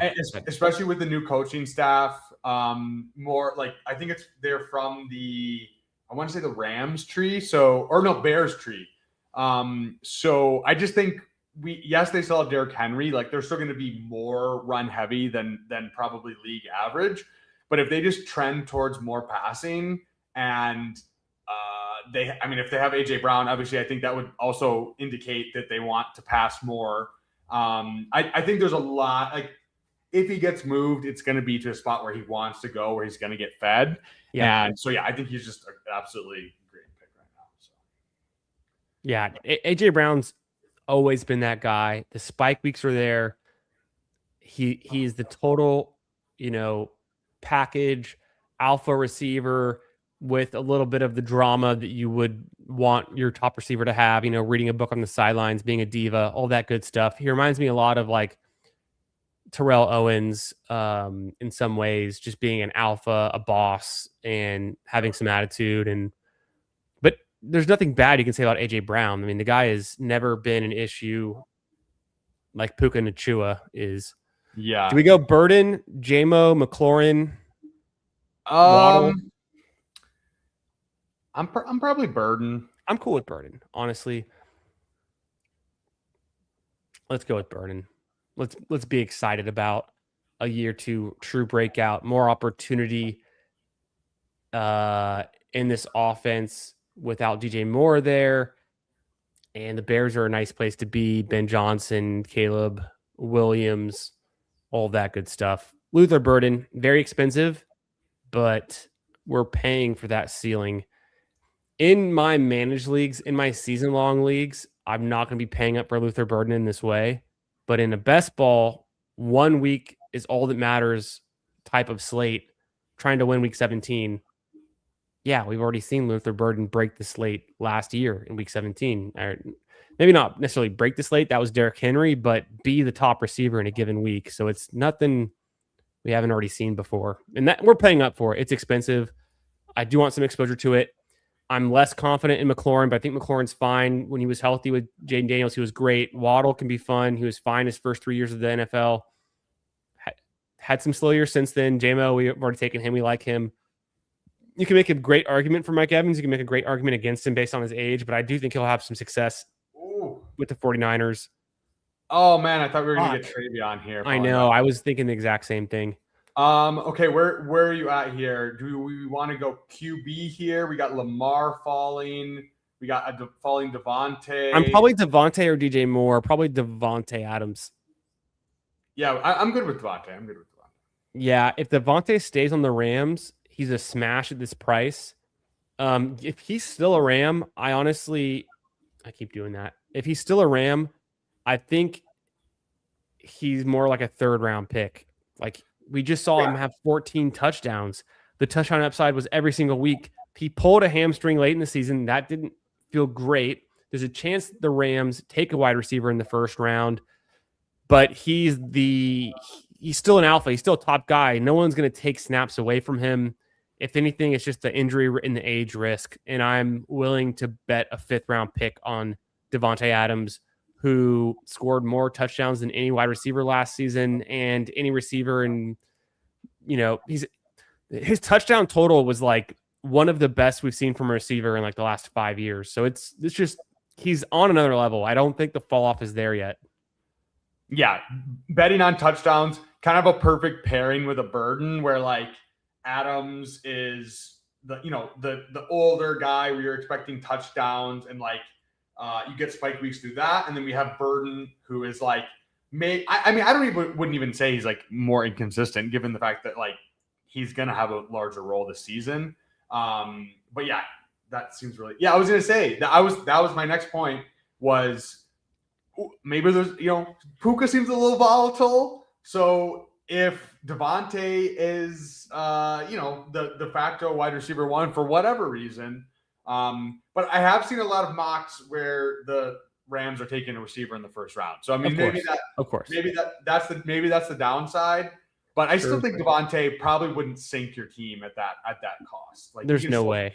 That's the cheapest I've ever gotten Davante. I've been in on Davante all the way when he was pick 40, pick 44. I was still drafting him. I still will draft him.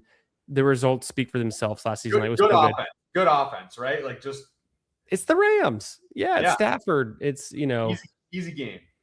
All the above.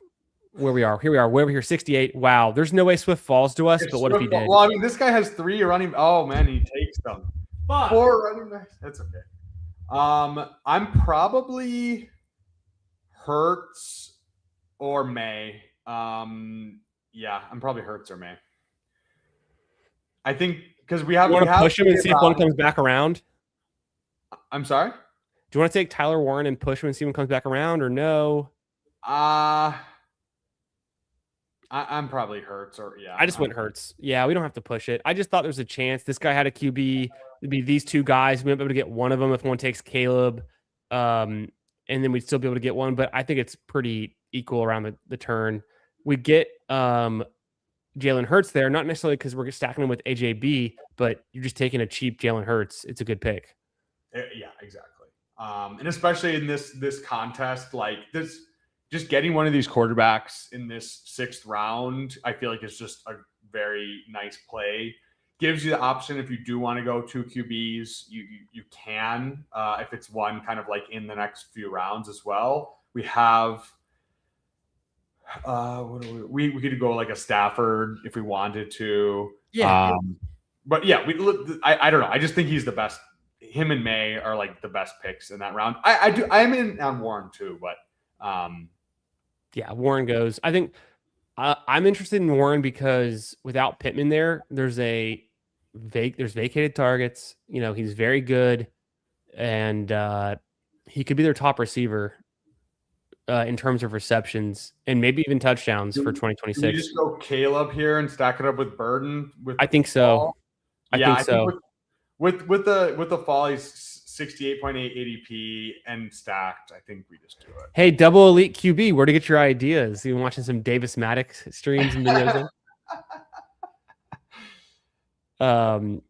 Shout out, love Davis. Crossface in the 11 spot. Didn't give him his proper shout out earlier. What's up, Crossface? Good to see you, brother. How you doing? Thanks for being here. And then I don't know. No one else made it in this draft, but we're feeling good. Let me pop over to this other view. We'll recap the team so far.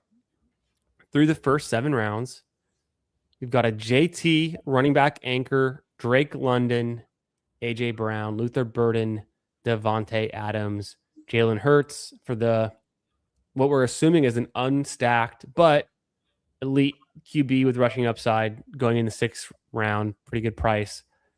We're assuming AJ Brown is somewhere else, probably a Patriot. We'll see. And then Caleb Williams, we got a 10-pick ADP fall on him. That feels very nice to me.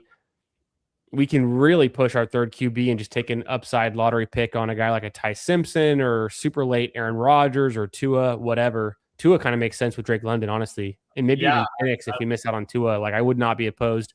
We could do Daniel Jones super late because Jonathan Taylor being super successful kind of relies on Daniel Jones being active.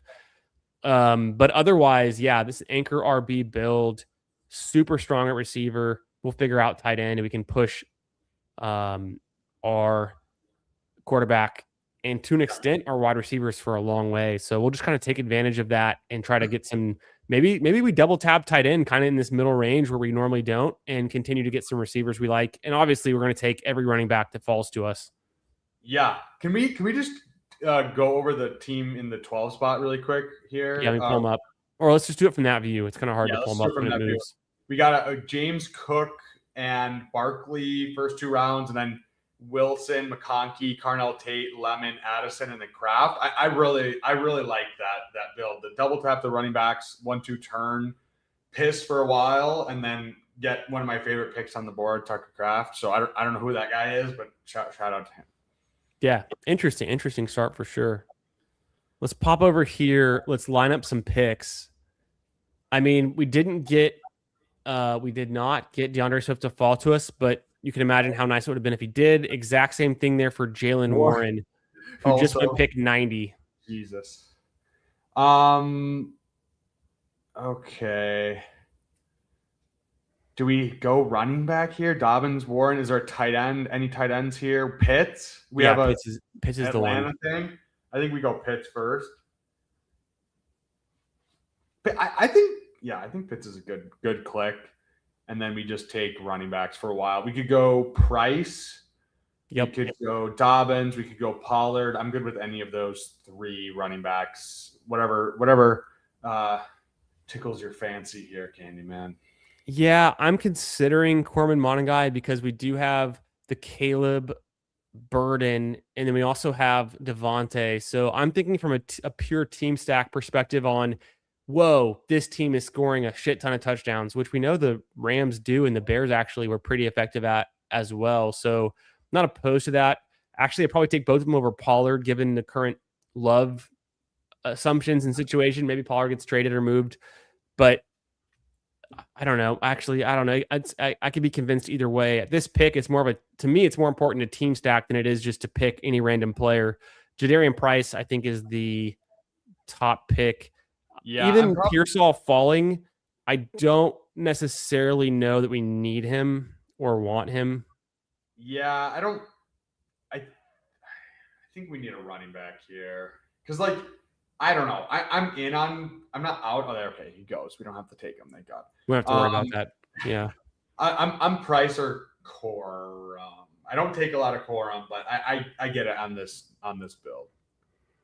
Yeah, it's more of just the team stack, the touchdowns, a lot of contingent upside. Quorum goes. I'm probably leaning Price over Monangai. Yeah, I'm so out on Monangai, but yeah. I hyped him up. It was a ballsy take of the week. We might as well just do it and boom, RB2. Yep. Yeah, I mean, if he's a second round pick, you feel great. And taking an RB in the first round and then taking one in the 9th round is kind of the proper draft capital allocation for the running back spot.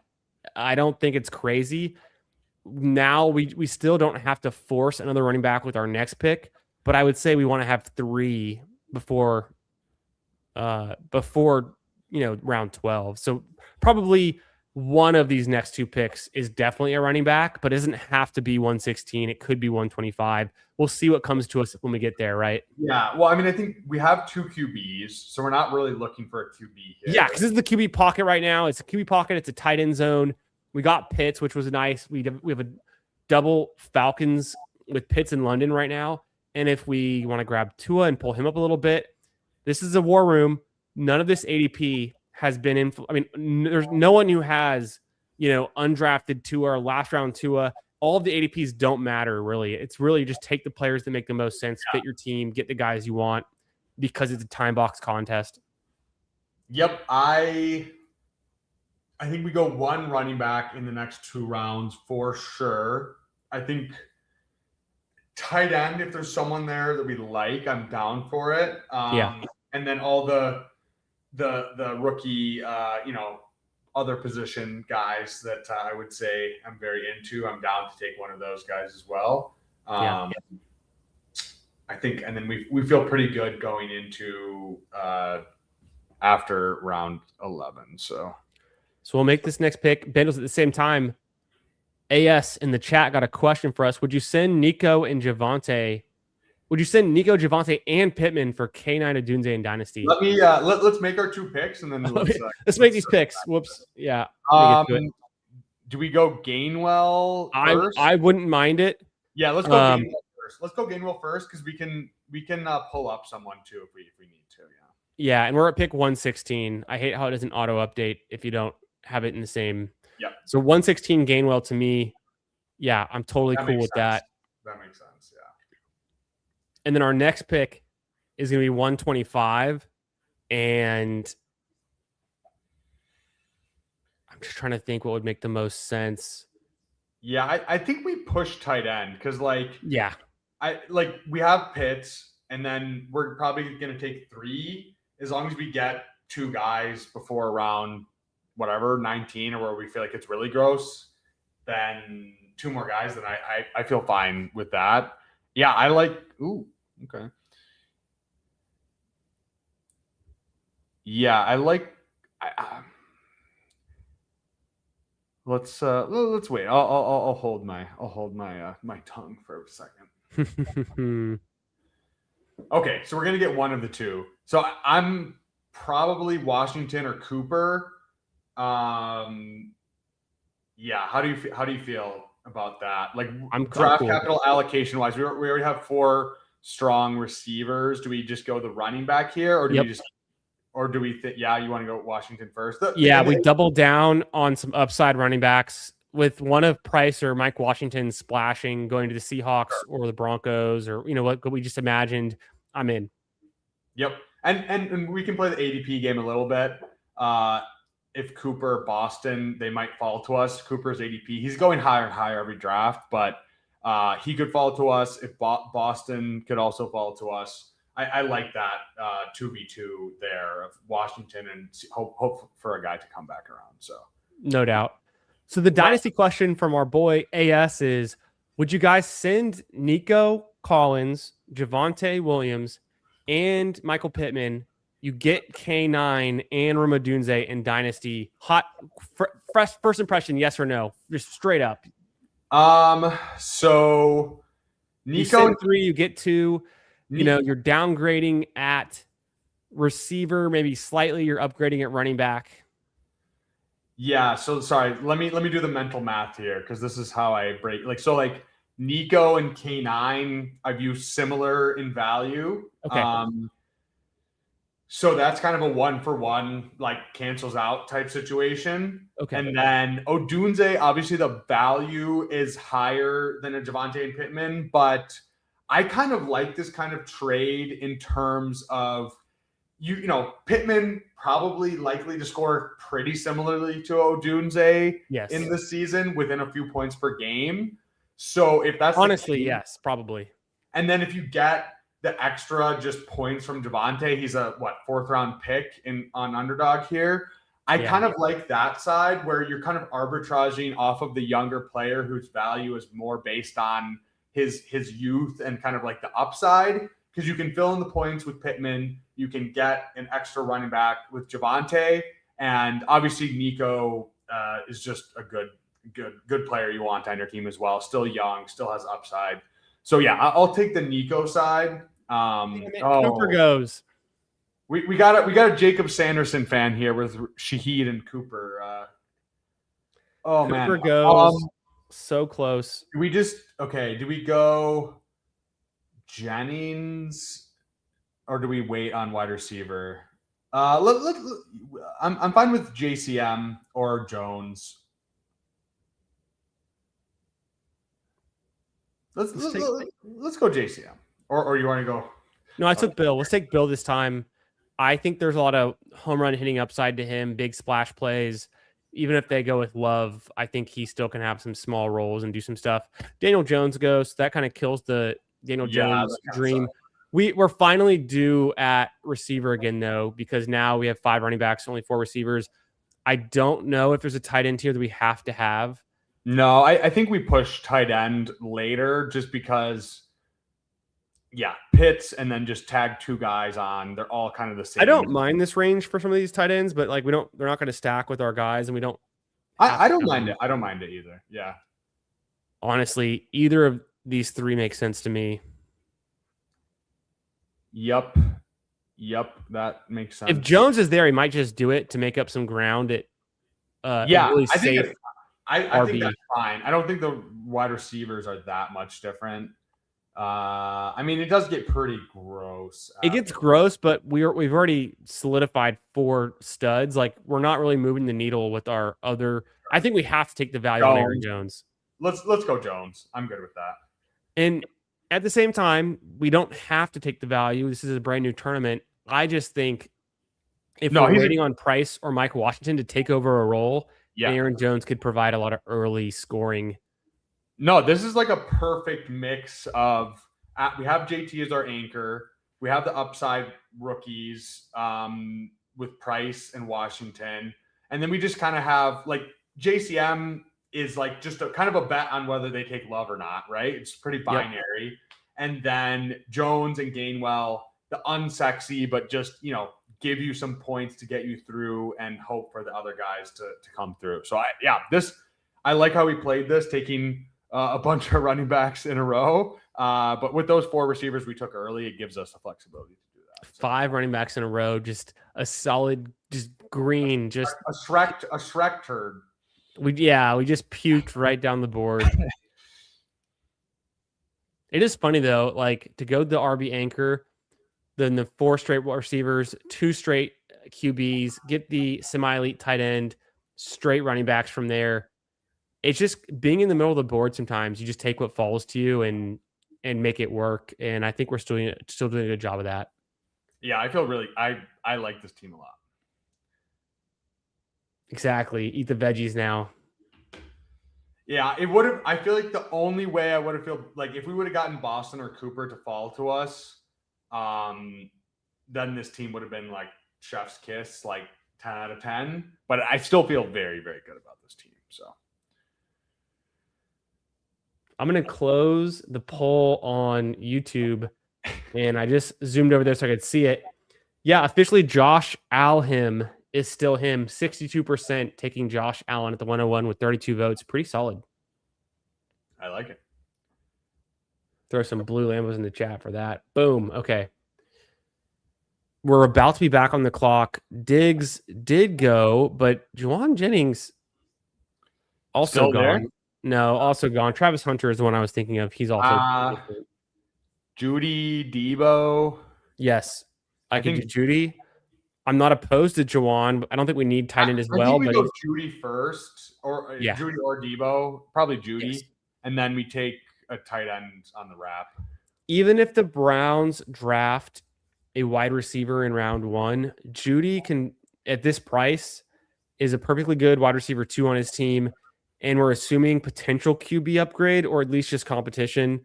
And I don't know. At the very least, Judy at 164 to me is kind of insane because we've seen his spike week potential in the years past. I know it was on different teams like the Broncos, but the dude is a legit veteran wide receiver. He had spike weeks 2 years ago. He had a crazy season 2 years ago. Obviously, different situation. But he's going next to, as much as I love Travis Hunter could be the wide receiver 4. We have Trey Harris, who could be the wide receiver 4. Guys who are we don't even know how many routes they're running. And it's like Judy, we know he's running routes, and maybe he gets traded and gets to a better situation. But shout out Best Ball on Call. What's up, Anthony? How we doing, brother? Good to see you. Okay, let's see what tight ends are here. Barner, Hawk, Schultz. Yeah. I don't hate Barner. Yeah, I don't mind Schultz. Same as last time. Probably any of those 3 guys. Or do you want to get one more receiver first? And if it did, who would it be? I mean, Debo probably. Yeah, honestly, yeah. Debo is probably. He's going to sign somewhere, right? You're right. No, you're totally 173 right. Debo is kind of crazy. You're totally right. It's the fear, uncertainty, and doubt of the fact that he's not currently on a team that's pushing his price down so low. He was effective last year and kind of repaid his draft price to an extent. He was not really a letdown. So No. And now we have those first 4 receivers that we took early. We get just like what's the term that Emo Cavo always says? It's like high calorie vets or whatever. I forget what it is. I'm late, but this feels really good as a wide receiver 5-6 with those top 4, taking those 5 running backs in a row. And now, yeah, we can tack on a QB if we want, mix in a running back if something falls to us, and then we can take two more tight ends. I love how this fell. Yeah, this is working. You know what? I'm gonna private chat you, sure, if I can remember how to even do that on the new StreamYard. It's just pull it up and then. Oh, there it is. You chatted me something too. What is that? That was the mock. I didn't see that until just now. It just tells you how good their alert system is. I'm just sending you something now, and the drafter who might take this player is on our left side. Okay. Because they only have 2 of that, and they also have one of their top picks who stacks with that. So I think we potentially could just take him here because we have the double stack, and then be done at QB, and then just say, hey, like, this is the pick we want. We're going to nail him here. Sure. ADP doesn't matter from all of the history of, oh shit, 2 already went. Ooh, he went 2 rounds. He went a round before. That's Dude, great. I was just sneakily trying to talk about 2 at 188. He went and pick 160. Damn, hate to see it. They were way ahead of us. I mean, I'm fine with the 2 QBs we have. I know it's like because who else do we really take? Like at this point, Rodgers and 2 just because it's 20 rounds, I think we can still throw in Penix or Ty Simpson with our second last round pick. Kirko goes. Kirko Chains, Perk Duggins. So both Schultz and Barner are still there. We should have a pretty good chance to get one of them. Yeah, that's very nice. That makes me feel better about the Debo pick. No, I feel great about it. So our team through our first 15 rounds, 2-6-6-1. Let's go Schultz. Yeah, I'm always happy with the Schultz. Well, let's just peek at the positions and be like, Singleton is interesting, but we don't need him. Yeah. Vidal, Ray Davis, wide receivers. I don't really care. I don't really care either. I'd probably be a rookie wide receiver, one of those guys we were talking about. Yeah, I was kind of thinking that too. Just because we have those solid 6, so like I don't really need like a empty cal or like just like a vet to help fill in. I want the upside, but Penix, probably not a Nick Singleton team the way we've drafted with Mike Washington and Jadarian Price. Probably try to fill in one more veteran who just kind of has a role and doesn't need to be a breakout or like a handcuff, just kind of like someone that could just have a role. And then it sounds like a Kareem Hunt team to me. It does, or like a Ray Davis team. Yeah, I mean, you're never gonna have to twist my arm for Ray Davis, honestly. So, or I mean, you can do Vidal too. He's obviously probably more the handcuff for Hampton than obviously Missile isn't going to get. It's more blurry now with Missile being there. So I do acknowledge the Ray Davis. It's honestly not. I mean, there's Ty Johnson too in Buffalo, so it's not like similar. It's not too dissimilar. So I think Ray Day is probably the pick here, or Singleton, but I like Ray Day. So any interested in Hollywood at some point? Not necessarily now, but yeah, I don't mind it. I don't mind it. I still think rookies, because we have the solid 6 we have, I think that's where I lean. But if he's there, I'll consider it. I think so you think Ray Davis here? Yeah, we'll just take Ray Davis. We've done it before. We'll do it again. It's our running back 7, and now we're probably done. unless we take an 8th, and we've got 2 tight ends we like. We don't have to take a 3rd tight end. I think we might, just to see who's there. Yeah, I think we go one more receiver For sure. one more quarterback, and one more tight end. I think would probably round this out very nicely. Don't need the quarterback if no one's there at all, but even a Sanders or a Penix are fine. 100%. Rookies, Jeremy, right? Who all those guys we were talking about before. Jeremy, Chris Bell. We could tack on a Max Clare at tight end. Oh, okay. No, I'm glad you reminded me. We should 20 throw on a Claire or a Delp with our last tight end pick, like last round. Yeah, I like Claire. I think Claire. I think he's. I don't know. I'm not. Let me dive into some Delp here because I don't know much about him. Yeah, help me there. I don't know anything. I know nothing about. I know Sam Roush has also been getting a little bit of hype, but I think Claire is probably the one that we're. Well, Trig. I feel best about Claire getting that round 2 capital, especially being an Ohio State guy. I think those big schools kind of like you see guys just like that pedigree does matter to NFL teams. That's kind of my take on Theo Johnson and his Penn State pedigree and being already on that team and already solidified with Dart. Like, I don't mind. Fucking A. God. Michael Penix goes right before us. Son of a bitch. So wait, I can't see the board. I know, and I'm just we can do Hollywood unless we don't want him. No, I'd rather go Shadur or someone else. I don't know. Throw Shadur in right now. Yeah, I think it's fine. Just lock in. He's as likely to start as Penix. Like, I don't know. It's right. Like, kind of. You're not wrong. And if it's Watson and him, like, I don't know. I'll probably be betting against Watson, I would say. We have the Jerry Jeudy, so it makes sense. I'm just pissed we couldn't get at least 2 or a Penix with a double stack London Pitts that I also never do. I completely agree. Can you just tap to receiver? Just so 100%. Chris Bell, Branch. Let's see. I don't really draft Branch, but I guess I'm open to it. I just hear a lot of bad. He's really small, so he's going to be a gadget guy. I hate that. I think Bell is getting a lot of hype. Yes, from the underdog guys. Well, then he was the injury late in the season, though, right? Yes, but like he is the guy where like everyone throws around like Debo comps, like Hayden was saying like this is like actually like I know people invoke the Debo comp every year for the last 5 years, but like. That's kind of him. So I like that as our 7th wide receiver, just upside shot, super big, super athletic. Go for Bell, you think? I think Bell for sure. Yeah, that's my guy. I'm cool with it.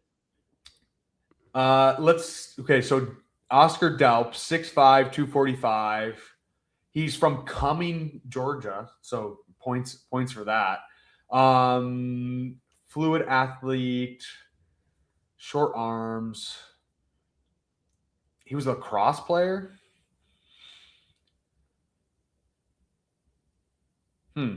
Interesting. I haven't heard anything about Oscar Delp until right now, so interesting. How productive was he? Let's see. I don't have his player profile up.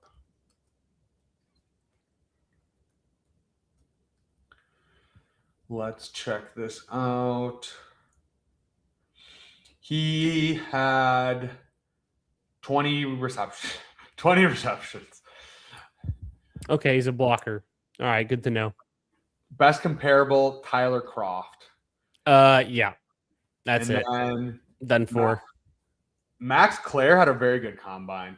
I did. Yeah, I've heard some good things about him. So similar size, best comparable, Austin Hooper. He had 43 receptions for 448 yards at Ohio State. So that's pretty impressive. Sure. Let's see. Max Clare. He had, let's go through more here. NFL comparison, Brenton Strange. So That's we a good got comp in my mind. So we got Brenton Strange and Austin Hooper, two like perfectly good NFL tight ends. Yeah, I mean that seems pretty strong here. Any other tight ends here we like? Theo, I would take a shot on Claire. I like Claire, man. I feel like he's kind of like, I know we were talking about it, but I feel like he's, especially with the Pitts and Schultz, we have a little bit of room. And yeah, rookie tight ends don't always do anything, but second round pick is pretty live for him. Ohio State guy. It's a rookie heavy team. We have Price in Washington, but we feel good about their draft capital being maybe the second and third running backs taken in the draft, maybe second round picks. Chris Bell, we took super late. There's only upside, and obviously he's recovering from an injury, but he could be a late season breakout for us. So I think there's still room to go Claire here with 4 rookies in 20 rounds and not feel like we're really sacrificing all too much season long upside and still getting a nice late season kind of what if, upside. Yeah. Any interest in Tonjes here? How do you feel about him? Because I guess it's just kind of like a bet against Kittle. No, Claire? Not since they brought in Evans and they're acting like Kittle is on some German, peptides and with treatments and things. So I think I'm pretty excited about Claire there. I've drafted more than 0 Tonjes. If we had Brock Purdy and we had him naked, I might consider it, or just throwing in a random Tonjes. But I feel like he could be one of those one-hit wonder tight ends. He didn't even have 300 yards last season, so it really was just touchdown upside. But I particularly do remember there were some primetime Palooza slates early in the season. Forget what week it was, but the 49ers must have been in the prime time, and Tonjes was like heavily drafted. And there's like, you draft 36 players, so like he was like, he's got something, but I don't know. More of a dynasty stash. Yeah. I mean, it's just like if Kittle doesn't return to form off the Achilles, then you just benefit. So I don't know. It's not the best. It's not the best click for sure. We drafted a 3-7-7-3 pretty standard build in our first War Room draft. Jalen Hurts essentially unstacked, but that's fine. Konami code. Caleb Williams with Luther Burden. Shedeur Sanders with name escapes me. Jerry Jeudy. Could not think of it for a second there. So some skinny stacks, nothing crazy. Jonathan Taylor, Jadarian Price, Kenneth Gainwell, Mike Washington, JCM, Aaron Jones, a big faller, and then Ray Davis. So I like this running back room. I think this is like the perfect way to do it. One pick early, piece it together with the rest. A lot of upside picks, ambiguous backfields with Gainwell, Bill, and Aaron Jones. Pure handcuff and Davis, but that makes sense at that price. We get London and Pitts. We couldn't get Tua or Penix to fall to us, so kind of unfortunate. AJ Brown, we assume, is going to be a Patriot or something else, not an Eagle.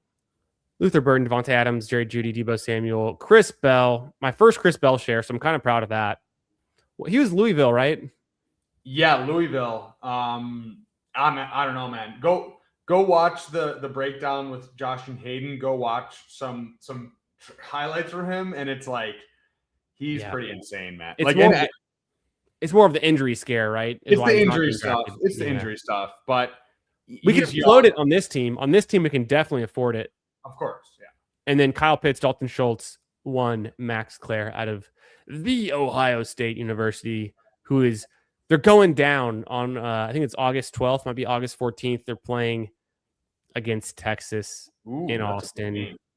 I'm going to try to go. I'm going to try to be there. That'd be a sick meetup. Do some drafts, go to the game. Mm-hmm. Oh, technically we can still draft that at that point too. Hey, exactly. If you want to come meet me in Austin, you got a place to stay and I can show you around. I know all the best spots. It's my second hometown.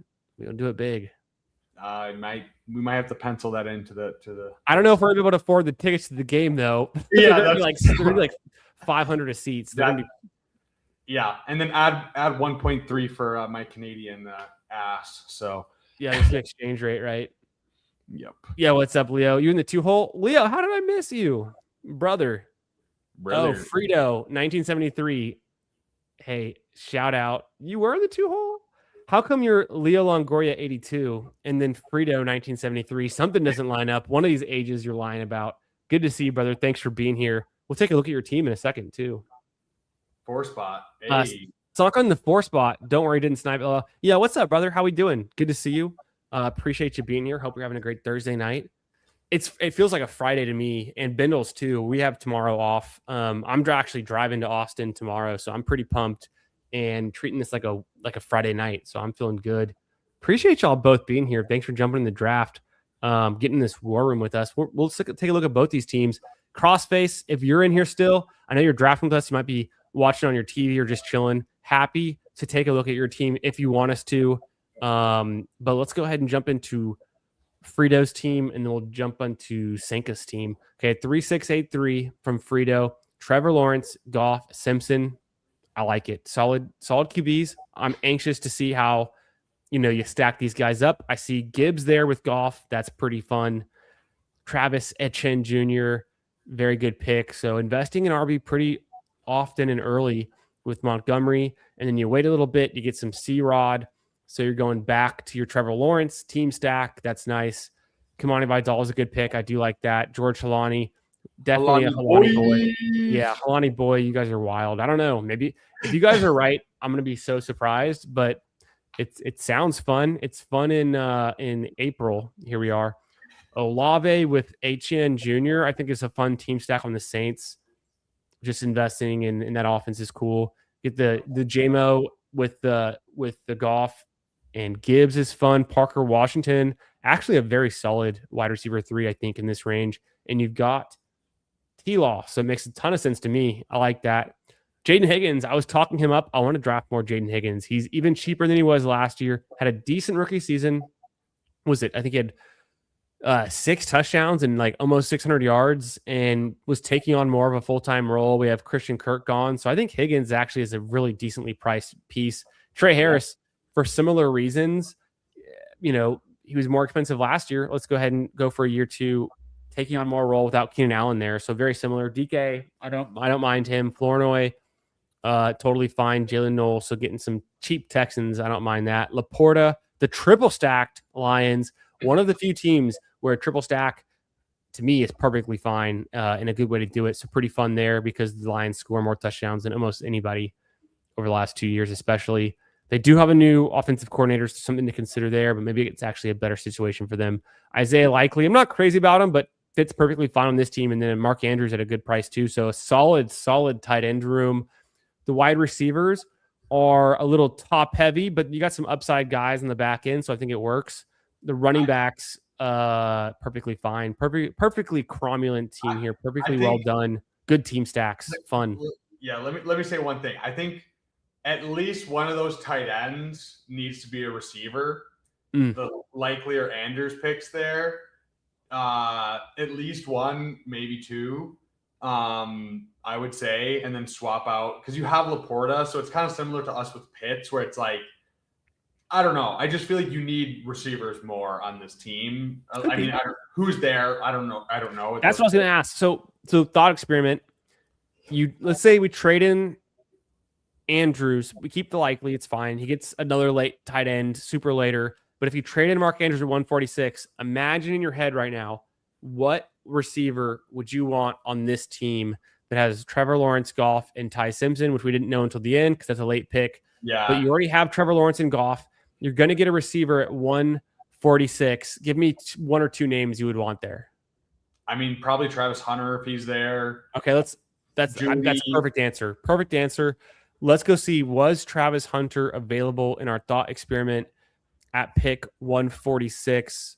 I'm missing it for some reason. There it is. Andrews is there, and then Hunter went. Yeah, Hunter was there. Hunter was available. Judy. He was the Hunter was so Ayuk, Diggs, and Hunter were the next 3 wide receivers taken after Mark Andrews. I'd probably agree. I think you get some nice upside with Hunter or even Diggs that would add to the wide receiver room. But honestly, also kind of a wide receiver dead zone spot. Yeah. No. It's not wrong necessarily. Just that's how I would have It's good advice. I like it. I'm challenging. I was challenging you there to see if we could elevate, our response to getting in. Like, if you're going to do this, then what? And I think it makes a lot of sense. Fun team. Yeah, Travis Hunter. Leo was thinking the same thing. Let's look at Sanka's team in the 4 spot. Let's see what's going on. What'd you cook up here? It's so funny because like as we're drafting these teams in real time, obviously we're trying to stay very aware of like what the board is doing. Sometimes we make comments like, oh, this guy doesn't have a QB yet. Let's take one now before he takes, let's get our second before he takes one on the turn and, double taps or whatever. But by the end of the draft, it's like, I can't remember a single other team besides our own. Honestly, maybe one stands out every once in a while, but 2-7-8-3, Josh Allen, Drake May, double elite tight end build. Hey, where'd you get your ideas from? You've been watching some Davis Maddock videos. It's just funny because we kind of did the same thing. A little bit cheaper, but we did a similar thing with Hurts and Caleb. Nice. I mean, you can't complain with that QB room at all. Travion with the stack. That's very fun. I love to see that. Travion Drake May to me makes a ton of sense. Expensive, but it's a fun stack. Hubbard, Corum, Jonathan Brooks, Tank, Nicholas Singleton, Justice Hill. Yeah, this is a borderline 0 RB build. You go with the double elite QBs. You go cheap on running backs. Makes a ton of sense to me. Puka Nacua, I honestly, good pick. Yeah, I still think it's a good pick. McLaurin makes sense there. A bit of a gap there. So I'm interested to see who your tight ends are with that huge gap. You get the Dobbs that stacks up with May, makes a ton of sense. And in a time box contest like this, we don't care what Dobbs' ADP is. We don't care if you could have got him at pick 140 2 months ago. This contest wasn't open, so it makes sense to me there. KC fun, McMillan fun. Shakir, you get the ADP value. He has a good floor. Maybe it's week 17, and you just need 11 points from Khalil Shakir in your flex to win this tournament. So I'm not going to argue it at pick 141 at all. Darnell Mooney's a fun pick. Tank Dell. Definition of a fun pick. Some people are in, some people are out. I haven't drafted any Tank Dell yet myself, but, wouldn't be too surprised. Okay, so Brock Bowers is the reason for kind of that gap in the wide receivers, and then going Hunter Henry and Terrence Ferguson. So a lot of Patriots, a lot of Bills. Pick 220 Terrence Ferguson, too. Yeah, no, that's a great value. So I also just clicked with me. You get the big faller on Shakir, and you have Josh Allen, so it stacks up. So that makes even better sense. I think KC could be a Bill. He could be a Patriot if they don't get AJ Brown. If they do take a wide receiver in the first round, not saying they will, but it's possible. So there's a lot of outs there for stacks. I like this team. To only get 3 receivers through your first 90 picks and only 4 receivers through your first 120 picks, pretty thin. But you did get some volume in there, getting 8 receivers, and I got a good value on Shakir, so I think it makes up for it. I'm trying to figure out what I would do to get you one more good receiver in the top 70 picks, and you probably just hard commit to the 0 RB and don't even get Hubbard there, and instead just rely on that Jonathan Brooks pick you had to maybe come through, or the Corum pick, and Bindles, if you were to ask me, like, if I traded in Chuba Hubbard at 76, I would want Michael Wilson, or I would want Parker Washington, or even like a DK Metcalf, I think. Sure. Yeah. So let's go dive into that. If we didn't take Hubbard here at 76, we could have had exactly Michael Wilson, who's my favorite, DK Metcalf, maybe even Addison. It looks like Parker Washington was gone, right? We know that Frito had him. So That's my only thing I would say on this is you could have hard committed to the 0 RB because you started with the elite receiver, tight end, and then QB. Henderson is your anchor. I think Hubbard's kind of in this near dead zone where whether you have Corum is your or is your running back 3, or that Corum is your running back 2, I don't think is like that different, but you could get the 4th receiver in before going all the way down to KC at 117. So that's like the slight adjustment I would make. It's super easy to say that in hindsight, as we're live drafting these things, you're just trying to like build the team and land the plane. But that's kind of my thought process on once I start with Bowers, I do want to hard commit to hammering wide receivers before it gets too late. And the position I'm most willing to sacrifice is going to be running back at that point. Yeah, I don't know. Chuba.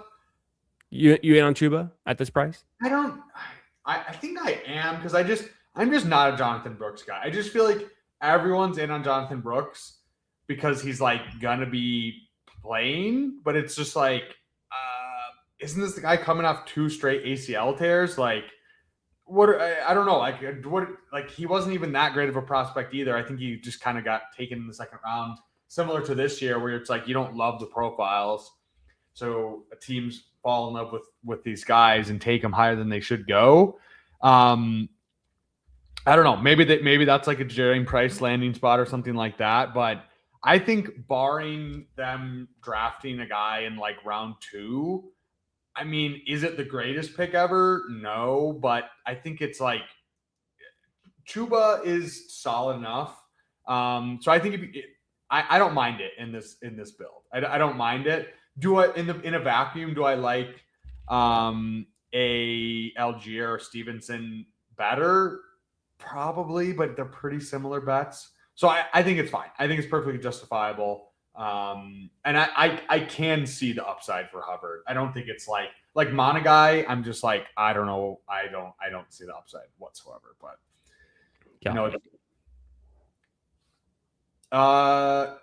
how are you feeling, sir? You want to keep ripping drafts? Let's do another one. I'm gonna get myself a drink. I'm gonna stretch for a second. We'll do it live. Fuck it, we'll do it live. I mean, everyone's so into it. We're having a great time. We're having some fun. It's a Friday night for me. BBG says he wants another draft. I can't let the guy down. Get the blue Lambos going. No receiving tight end in Baltimore, but Andrew. Only thing that can kill Andrews is Njoku signing. Yeah, no, I think I'm pretty in on Andrews. He was my most drafted tight end last year. I do think he's interesting. Get a full season of Lamar. I probably should be drafting more Andrews now that you mention it. And it's been a while since I feel like I've been hammering him. I've always been more of an Andrews fan. It does feel like he's out of his prime, but tight ends do this weird thing where they have like a late in their age, like career resurgence where they can have like a second or third best of their year of their career, like really late, like later on in their career too. So it wouldn't be that surprising. Yeah. I mean, if they're like we said, they could be passing more. You're really just betting on touchdowns. And if Lamar is healthy, there's going to be touchdowns in the offense. It's going to be a good offense. No Charlie Kolar, no Isaiah Likely. They're going to obviously bring in other tight ends to play similar roles. But if it's rookies, if it's kind of just like dusty guys they bring in, like that probably is better than Likely at least. So yeah, I agree. I've always been an Andrews guy as well. So I'm with it. I'm going to do a little crack. I got a Coke Zero Sugar Cherry Float. Hell yeah. Guys, I'm entering a big board now. If you want to get in on this big board, have some fun. What is it? 3 out of 12 advance. So a few of us can make it through. I just joined in. There's 9 to go. Good luck. I'm going to go pour myself a drink, stretch for a second. I'm going to throw it over to Bindles. He is going to vamp on... You know what? Well, I can hear you. Start talking about so you think you can tout. And you're going in, you're applying. I'm gonna throw my hat in the ring as well. I haven't made my video yet, but I'm got to put it together at some point soon. And it's a pretty hot topic right now in the fantasy community. So tell us what it is. What's going on with this new Pete Overzet game show. I'll be back in 30 seconds. Yeah, so this is a game show that Pete is running this summer.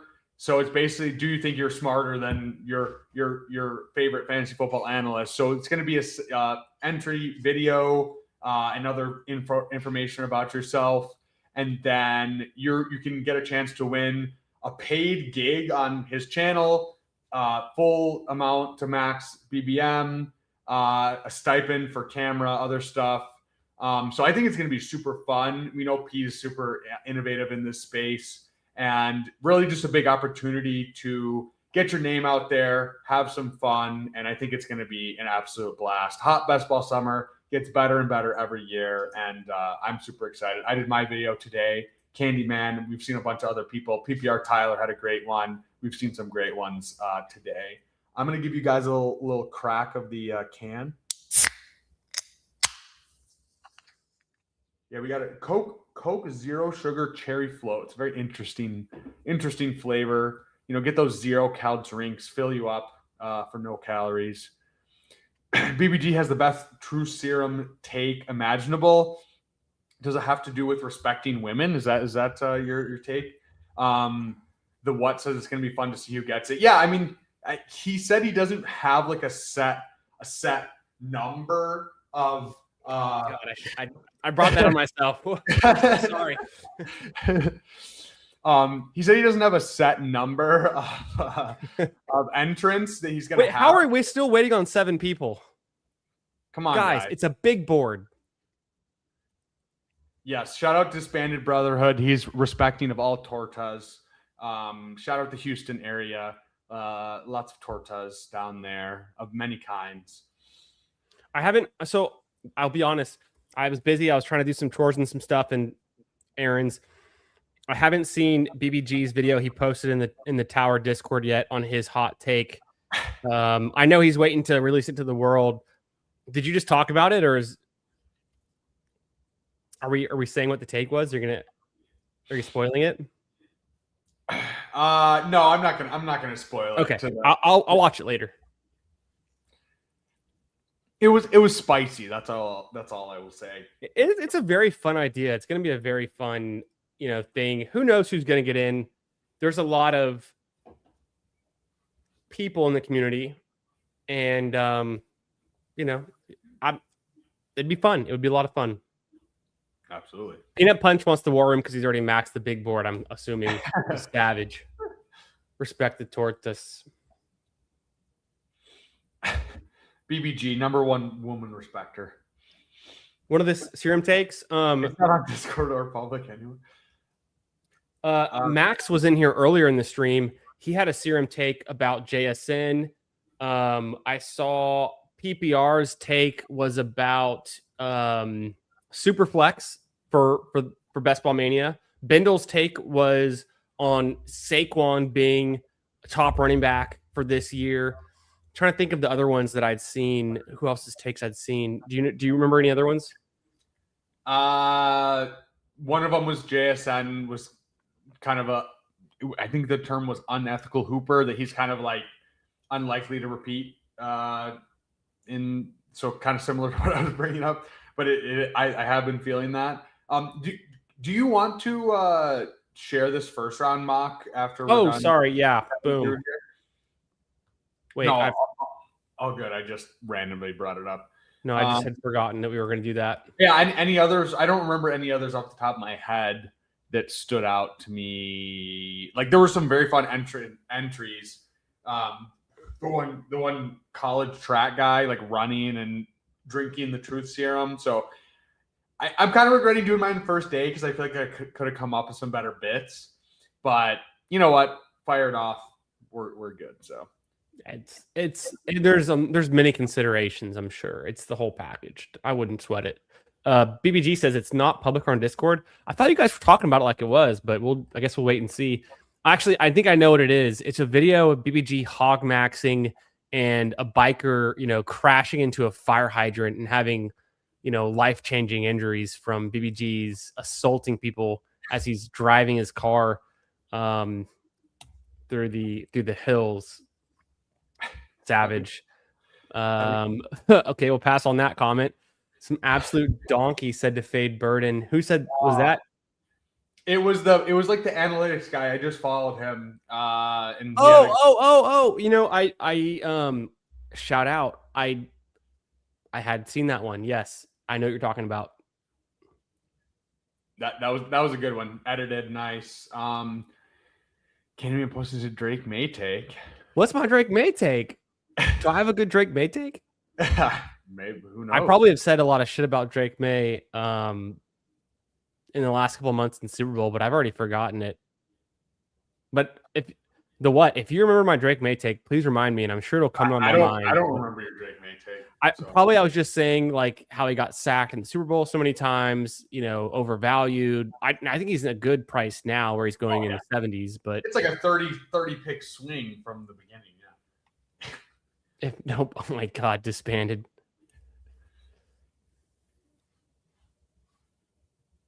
I don't know what I saw this comment. I don't know what it's referring to, honestly. I have no idea.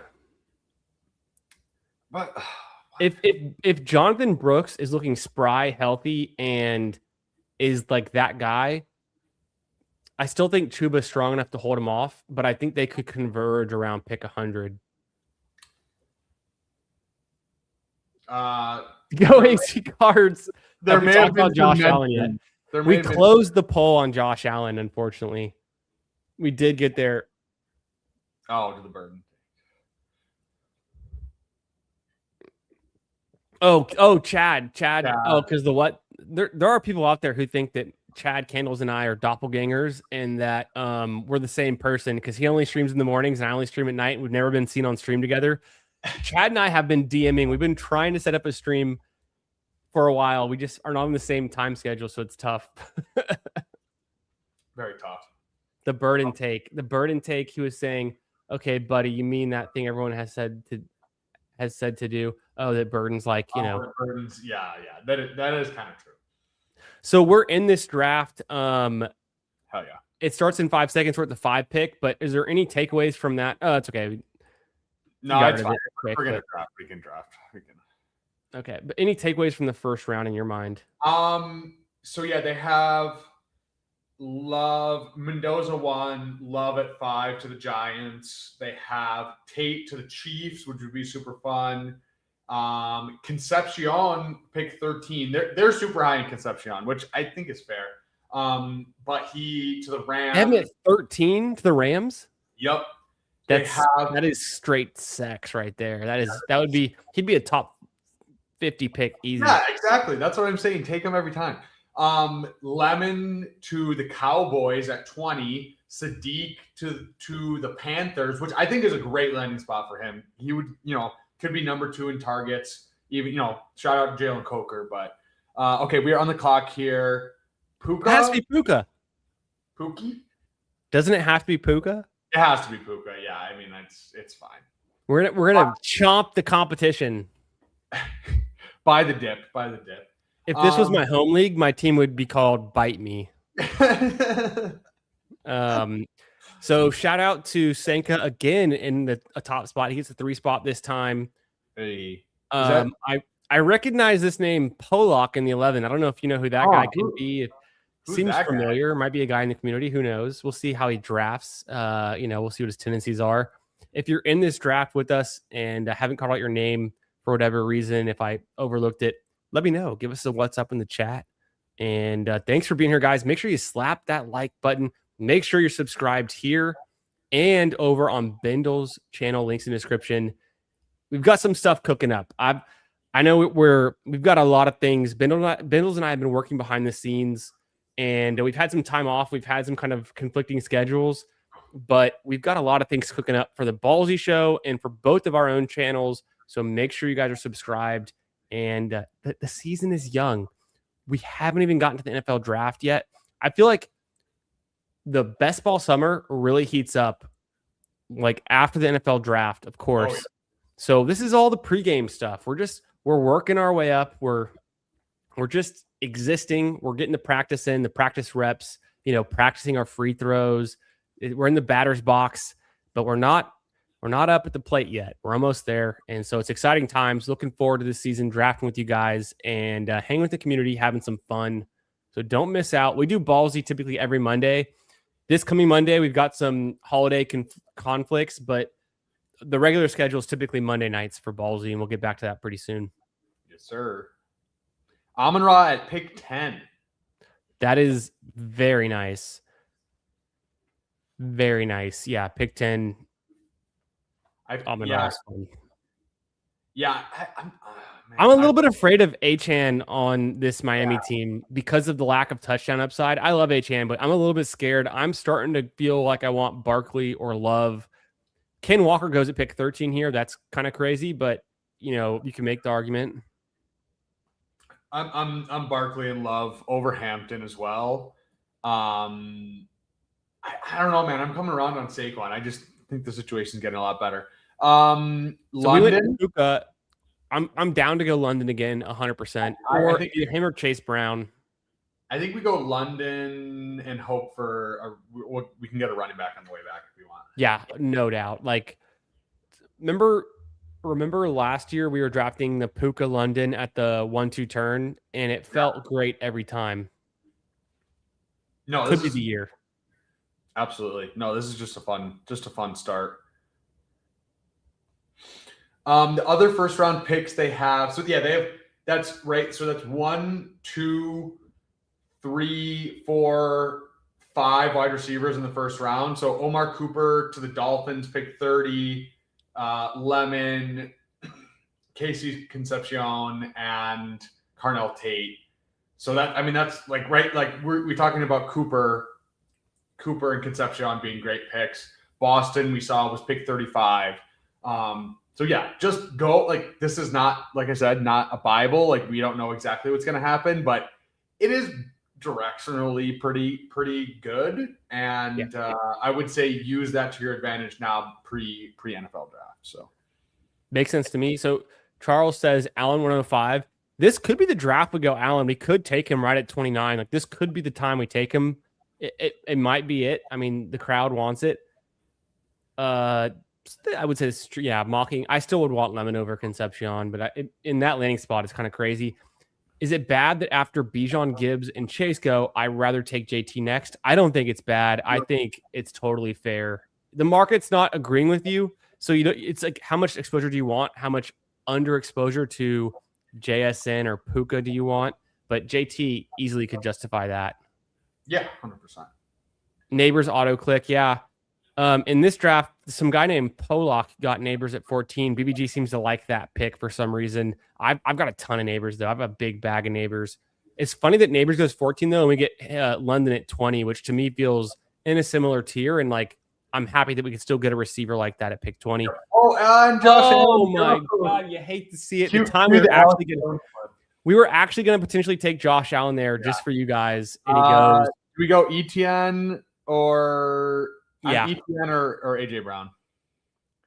I'm cool with Etienne structurally. Jr. I like Etienne here. I think the Saints can be a good spot for him. I think their offense can generate points and get better, and they're adding some. Maybe they take a receiver in the first round as well, and like their offense just gets better overall. And Shuck is serviceable, so I'm not afraid of the Saints, and I think that.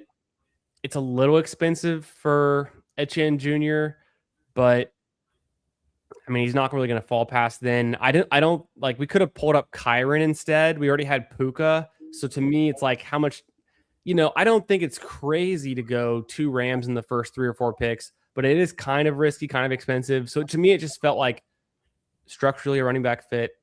And with the, splitting up, separating our picks across 3 teams versus 2 teams in the first 3 picks also kind of makes some sense. I know I made the argument earlier. It's like, what if you got Gibbs and Amon-Ra on the same team? Wouldn't you do it 100% of the time? It's like, of course you would. So why wouldn't you feel the same way about Puka and Kyron, who are, not too far off? And so there's some ways to think about it. Honestly, I think we could see a situation where you have like London potentially going up against the Saints in week 17. So there's just like some interdivisional correlation there too. It's kind of fun. Yeah, absolutely. I love that division. Warm weather and domes, pretty bad defenses, fast pace with obviously the Saints. Yeah, I agree. Hampton, it's fine, but it's just like pure projection. And in the early second round, it's like, I don't know. We saw him. He looked good, but it's just like, I don't know, man. Seems a little. It's some projection because we didn't see it enough. He only played 11 games. A few games. So I mean, I do like the offense. We've talked about the Chargers ad nauseum, but I don't know. It's like I think I like Barkley, Love, Walker, and then you can mix them in. For sure. Who do you think takes Love, Bindles? You have to pick one team that you feel the most convicted. I kind of feel like Tennessee and the Giants.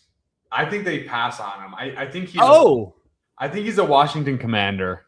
Oh, spicy. Yeah, The market tends to agree. I mean, I think a little bit. I think it's most likely he's either a Titan or a Commander. I think it's least likely he's a Giant. I'm with you.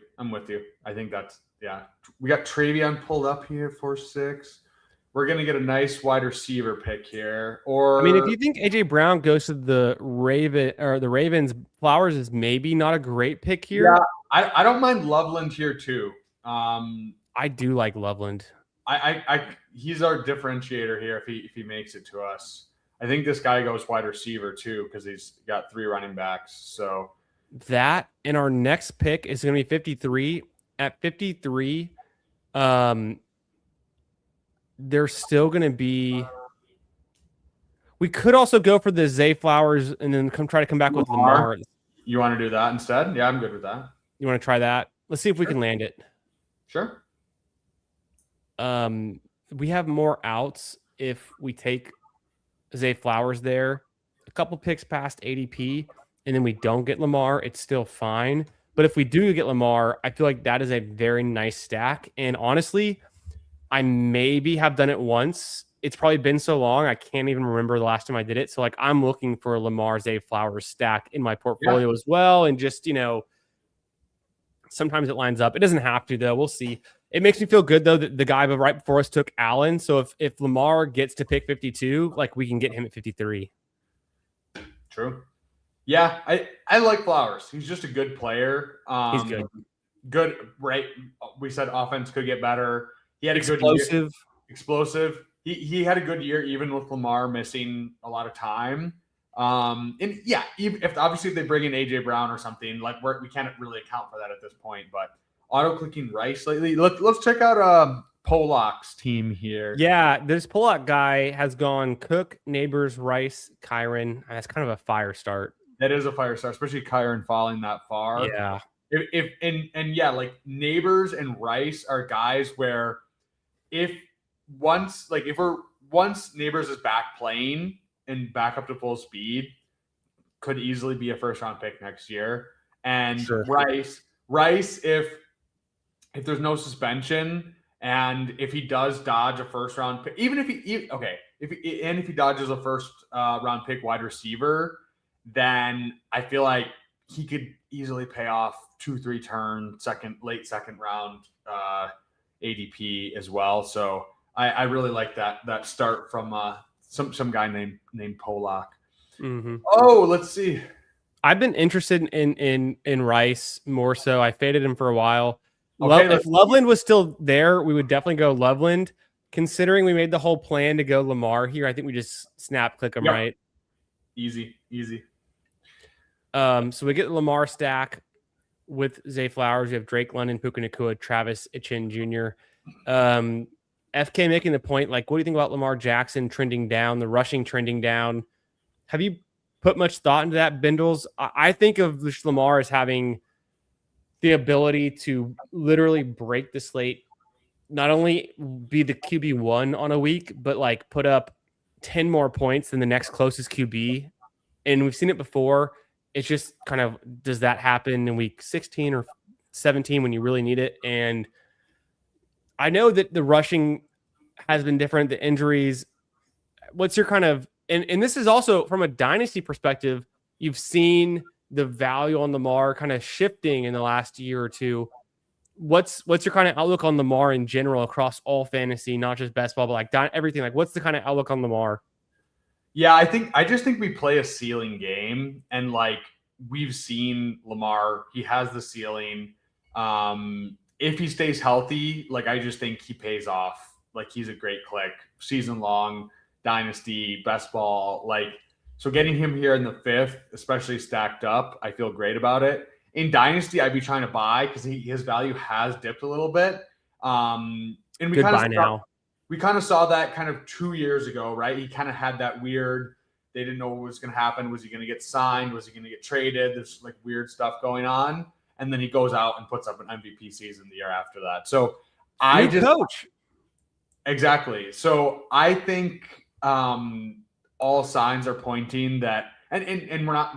I don't want to be predicting injuries. The running stuff, it's like, okay, maybe he's running a little bit less, but at the same time, like in a single game, and it's just so hard to predict. And I don't know. I just don't think we have any like good metric to show like that is sustainable one way or the other. So sure. I'll take the guy that can give me like a 45-point week in a single week, and we've seen him have like, I'm not sure in 4-point passing touchdowns, but like of crazy like top quarterback season of all time multiple times. I don't want to be baiting that guy. I can't do it. So I'm not. That's perfectly said. It makes a lot of sense to me, and a lot of things I think about too. I think it is an interesting buy low.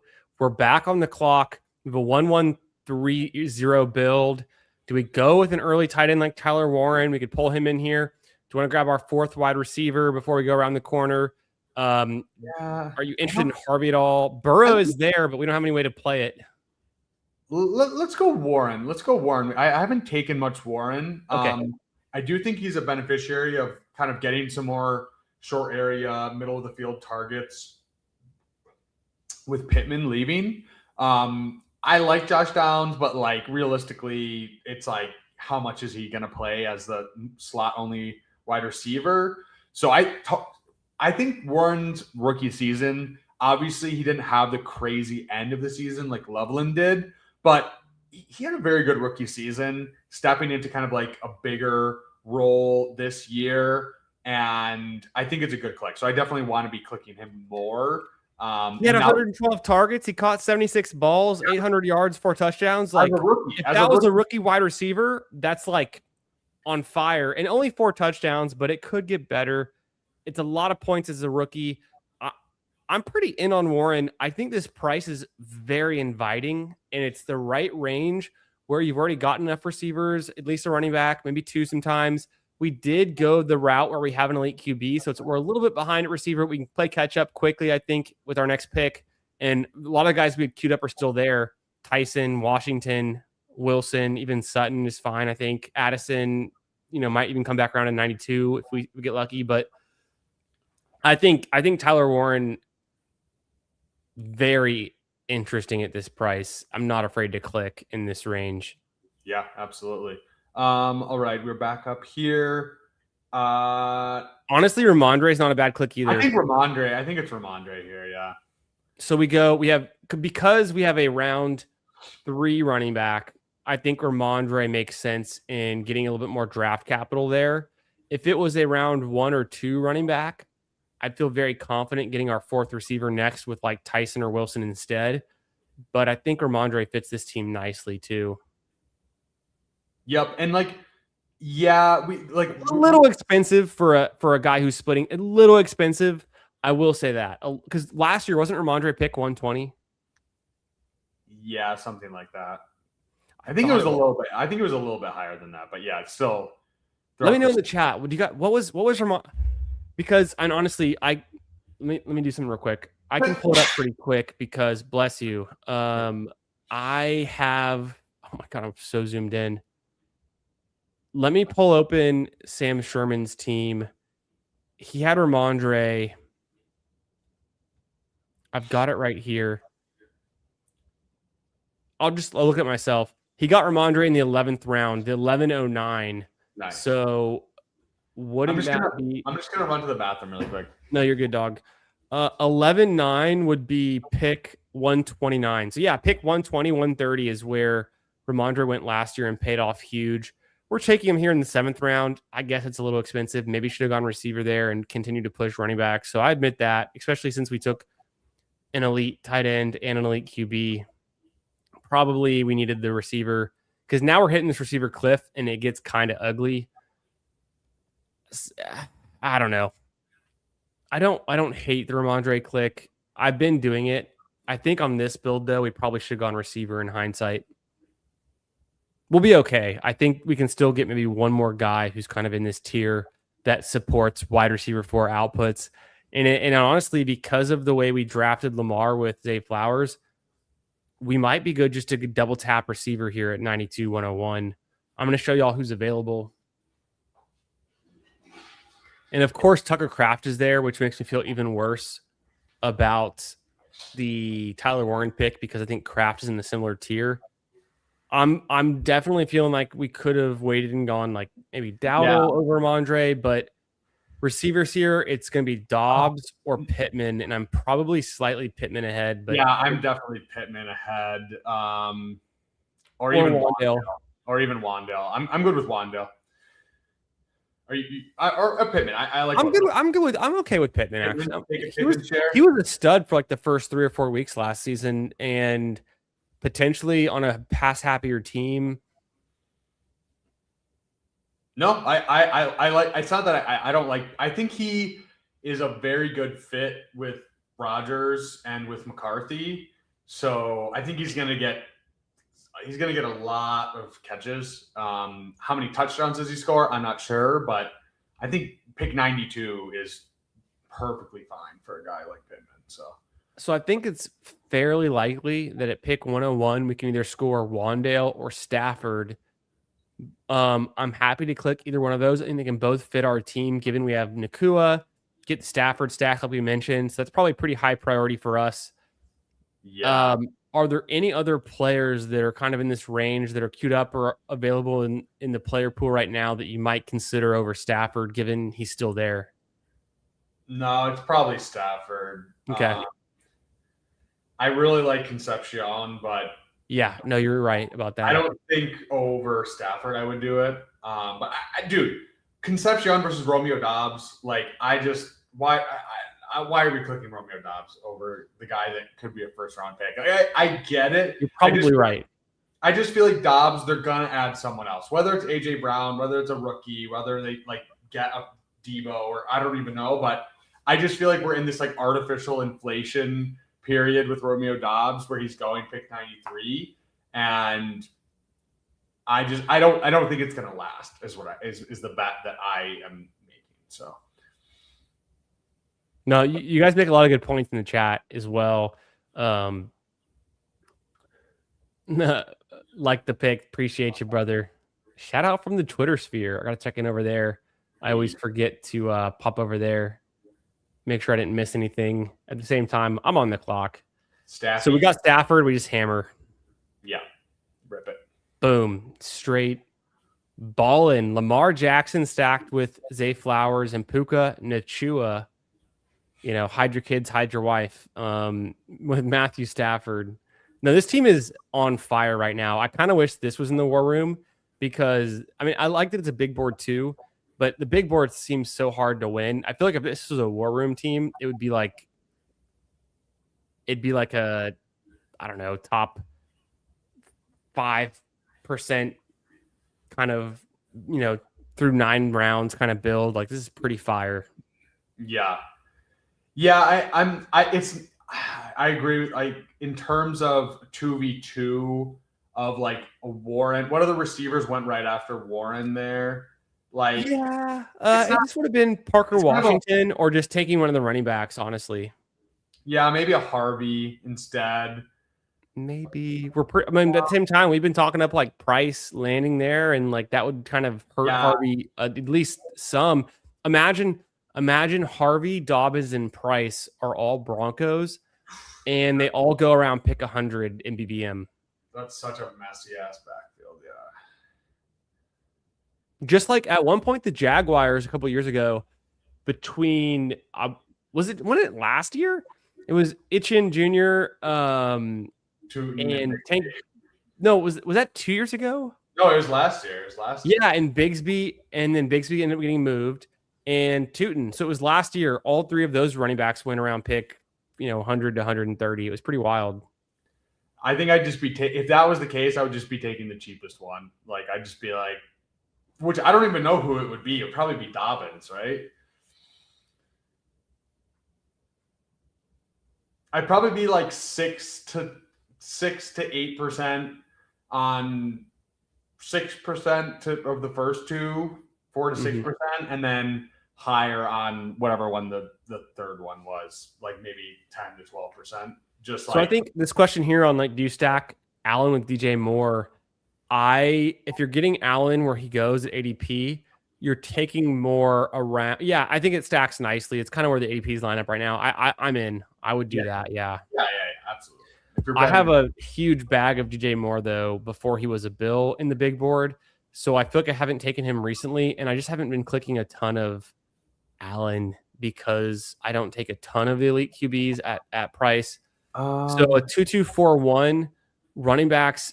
Mason, we passed on it before. We could just do it. I don't mind Mason. I don't mind Mike Washington Jr. either. I mean, I know he might come back around, and we could take both. Yeah, let's do that. Ooh, no, we're cool. We're cool. I was thinking a Shuck there with Etienne Jr. Yeah, would have been nice, but it's not necessary. Guys, that's a lot of draft capital at quarterback. Yeah, it's too much draft capital at quarterback. We're not Cowboy. We're not taking 3 quarterbacks before round 10. So shots fired. No doubt. We love Emo. We're just Oh, do we? Do we really? You know, so, yeah. It's so funny about Shuck is that's a pretty expensive price historically, but the QBs have all just shifted up in price, so it makes sense relative to where he goes to the other QBs, but it just on a pure ADP kind of price, it seems expensive. Yeah.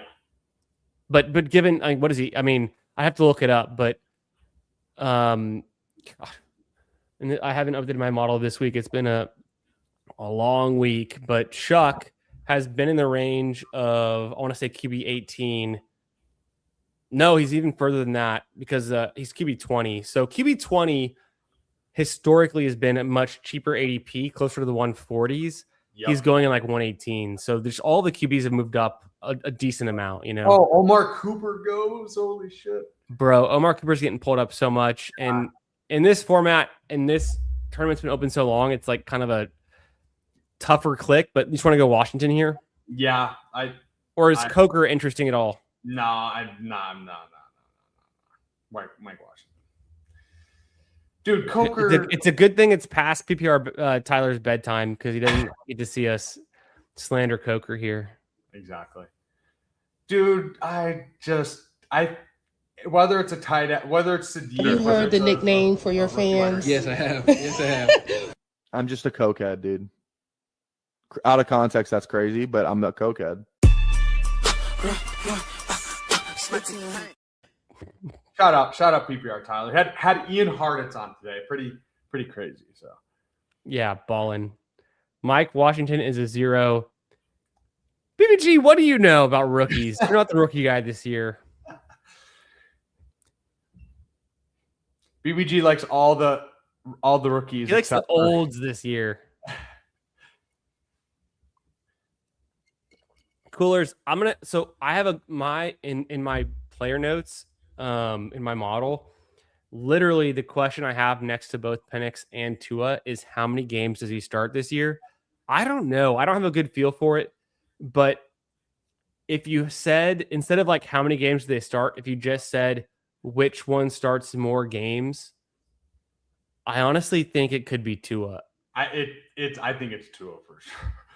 Like, dude, yeah. Everyone hates on Tua, but like Penix has literally barely done anything in NFL through 2 years. Like, yeah, let's be so real here. Like, Tua is a better quarterback than Penix. I think. Shocker, I barely know her. Who's this good-looking guy? New profile pic. Slight change. Yeah. Got to adjust for the new. No mustache.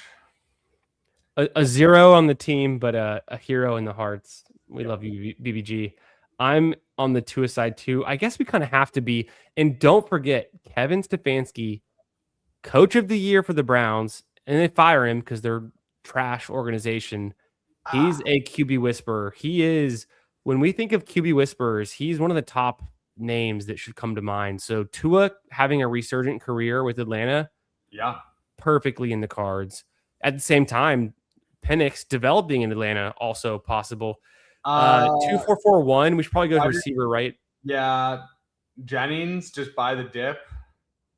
Probably yes. I think Jennings is a good. He's gonna rise up. He's gonna sign somewhere. I think that's a good pick. Yeah, I'm pretty open to that.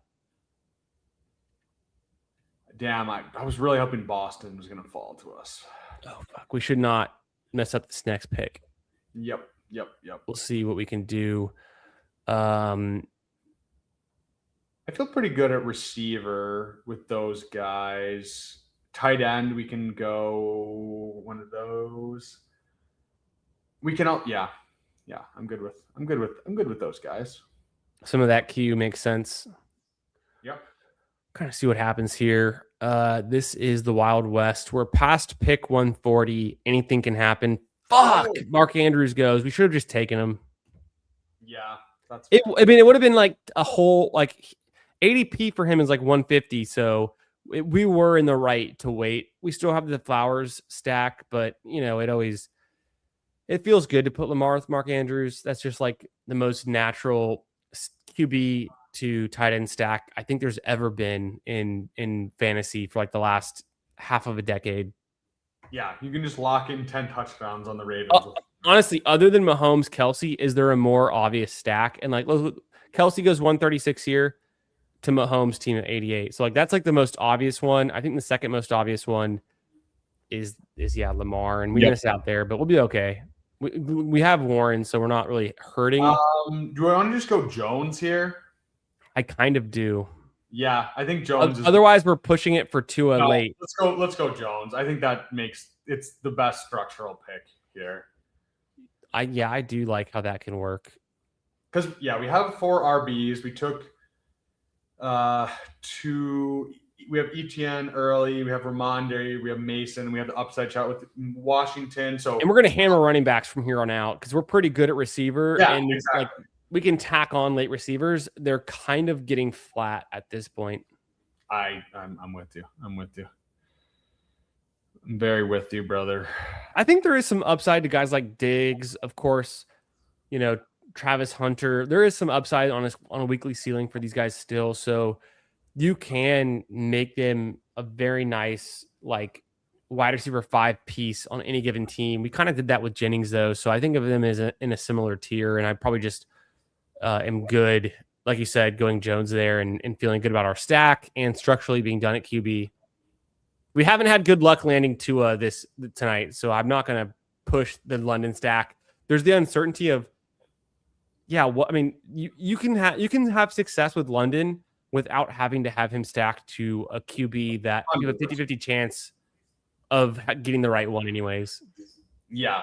And Jones with Tyler Warren got a little stack there, I think makes sense. And if you're going to take Warren to us. I know, Hartman, we fucked up the Andrews stack there, but the guy took him way ahead of ADP. So we're not wrong, but I think I need to be drafting more Mark Andrews unstacked, just like in general in drafts. I value Mark Andrews more than Kenyon Sadiq. I need to start drafting like it. Yep, I like it. Okay. Pollock taking Chig and Strange here. Andrews are washed. No way. BBG is washed away by the high tide. Juwan? Yes. Or Emmett Johnson? Let's go Juwan first. We're done with QB. I don't like any of these running backs necessarily. Samson, B-Rob. Yeah, we can wait on those guys. Okay, yeah, I was going to say. I don't think we need our 6th wide receiver here. I think it's pretty flattened out. I think we go Juwan. It's obvious. Yeah, it's so obviously Juwan. And we have the team stack with Etienne Jr., so it does feel nice. Nice. I like that. So we're done at quarterback. We're done at QB. We're feeling on pace at tight end. We're feeling on pace at wide receiver.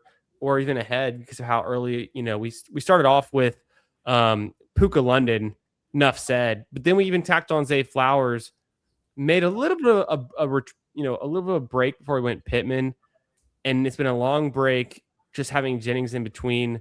We're not behind at receiver. I think we do just take our favorite running back with our next pick if one is there. If not, just grab a receiver and kind of pull one up maybe.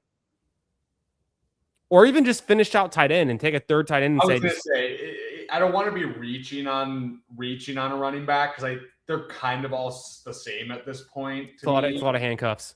Yeah, it's a lot of handcuffs. So tight end, we can do it. I also kind of like to pencil in a spot for Rams tight end though, whether it's Ferguson, Parkinson in like round 19, 20, especially like on this build with Stafford. So I probably wouldn't want to do that, but let's see what falls to us, and we can. Have you drafted Calvin Ridley at all? I don't think I have. I don't think I've drafted Calvin Ridley. I have to check. If I have, it's been once, and I probably got him like 20 picks past ADP. I don't think he's a guy that can burn me anymore. Yeah, and so he's fine as a pick. I'm not worried about him burning me. Yeah, me either. Debo pick 170 seems kind of crazy. I know we said that last time, but yeah, no, it's a good pick to me. We could just do Schultz and be done. We don't have to. Let's push it. I think running back adds more to the team, honestly. Yeah, we need running back. I'm cool with Wilson. I'm good with Wilson, B-Rob. Okay, let's go Wilson. Just because the Seahawks are a good team that can effectively run the ball, and until further notice, he's their RB2. Worst case scenario, he's the RB3, and at this point, it doesn't really matter because teams do churn through running backs with injuries and touches and things happen. So worst case scenario, he's the RB3 on a good team to have an RB. And at this price, like, who cares? Round 15, who cares? All upside. I like Emmanuel Wilson. I do think they're going to add someone, but like you said, even if he's the RB2, this cost, it's perfectly good. And if they add Mike Washington Jr., we have a very nice covering the backfield for Seattle until Charbonnet comes back, and who knows when that could be and how effective he'll be, and if they're going to just say, hey, he's the future of our running back position, and we want to be easy on the touches for a while for him, and who knows, the injury thing. I guess the only thing for Wilson that kind of scares me is, Charbonnet had a very late injury, but let Liam have it. What's up, Paulino? How we doing, brother? Good to see you. Yo. Hope you're having a good Thursday night. If we have Charbonnet, if he's playing, even if it's week 10, 11, 12, or whatever, maybe that slots in Wilson as the 3. So I don't know. I think there is upside. I think it's very unlikely though that he's the number 1. And then we're taking him around a B-Rob, a Ray Davis, a Bigsby. Guys we're pretty sure they're the 2. So I don't know. It's a bit of a gamble. I like Wilson as a player. I do think there's while there is upside, I think there's also more downside than a B-Rob or a Bigsby. Yeah, more like a B-Rob, Ray Davis, Bigsby type. I feel a little bit more secure, but whatever. It's still it's April, early April, so who the hell knows? Yeah. No doubt. It is early. And there's things change.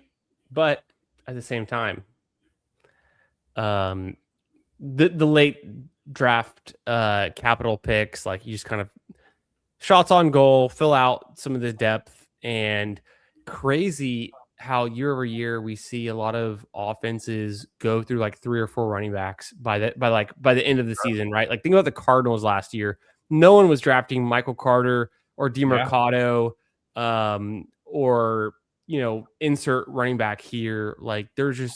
There are certain teams who are churning through running backs. So getting some depth on just a good team has some value. Oof, what do we do here? Do we take our first Sean Tucker, or do we want to go with Malik? Did Ray Day go? He's there. We've taken him twice tonight. You want to do Sean Tucker or not at all? I'd rather go Singleton than Tucker, honestly. Oh. Boom! I threw in Washington. Oh. You hate it? Yeah, but it's fine.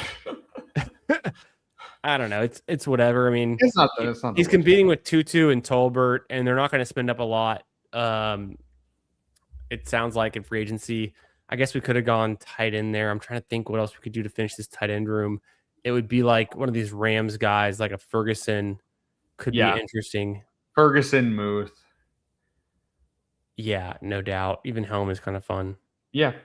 Even Njoku is not bad. Yeah, Njoku could he's still going to sign somewhere. So,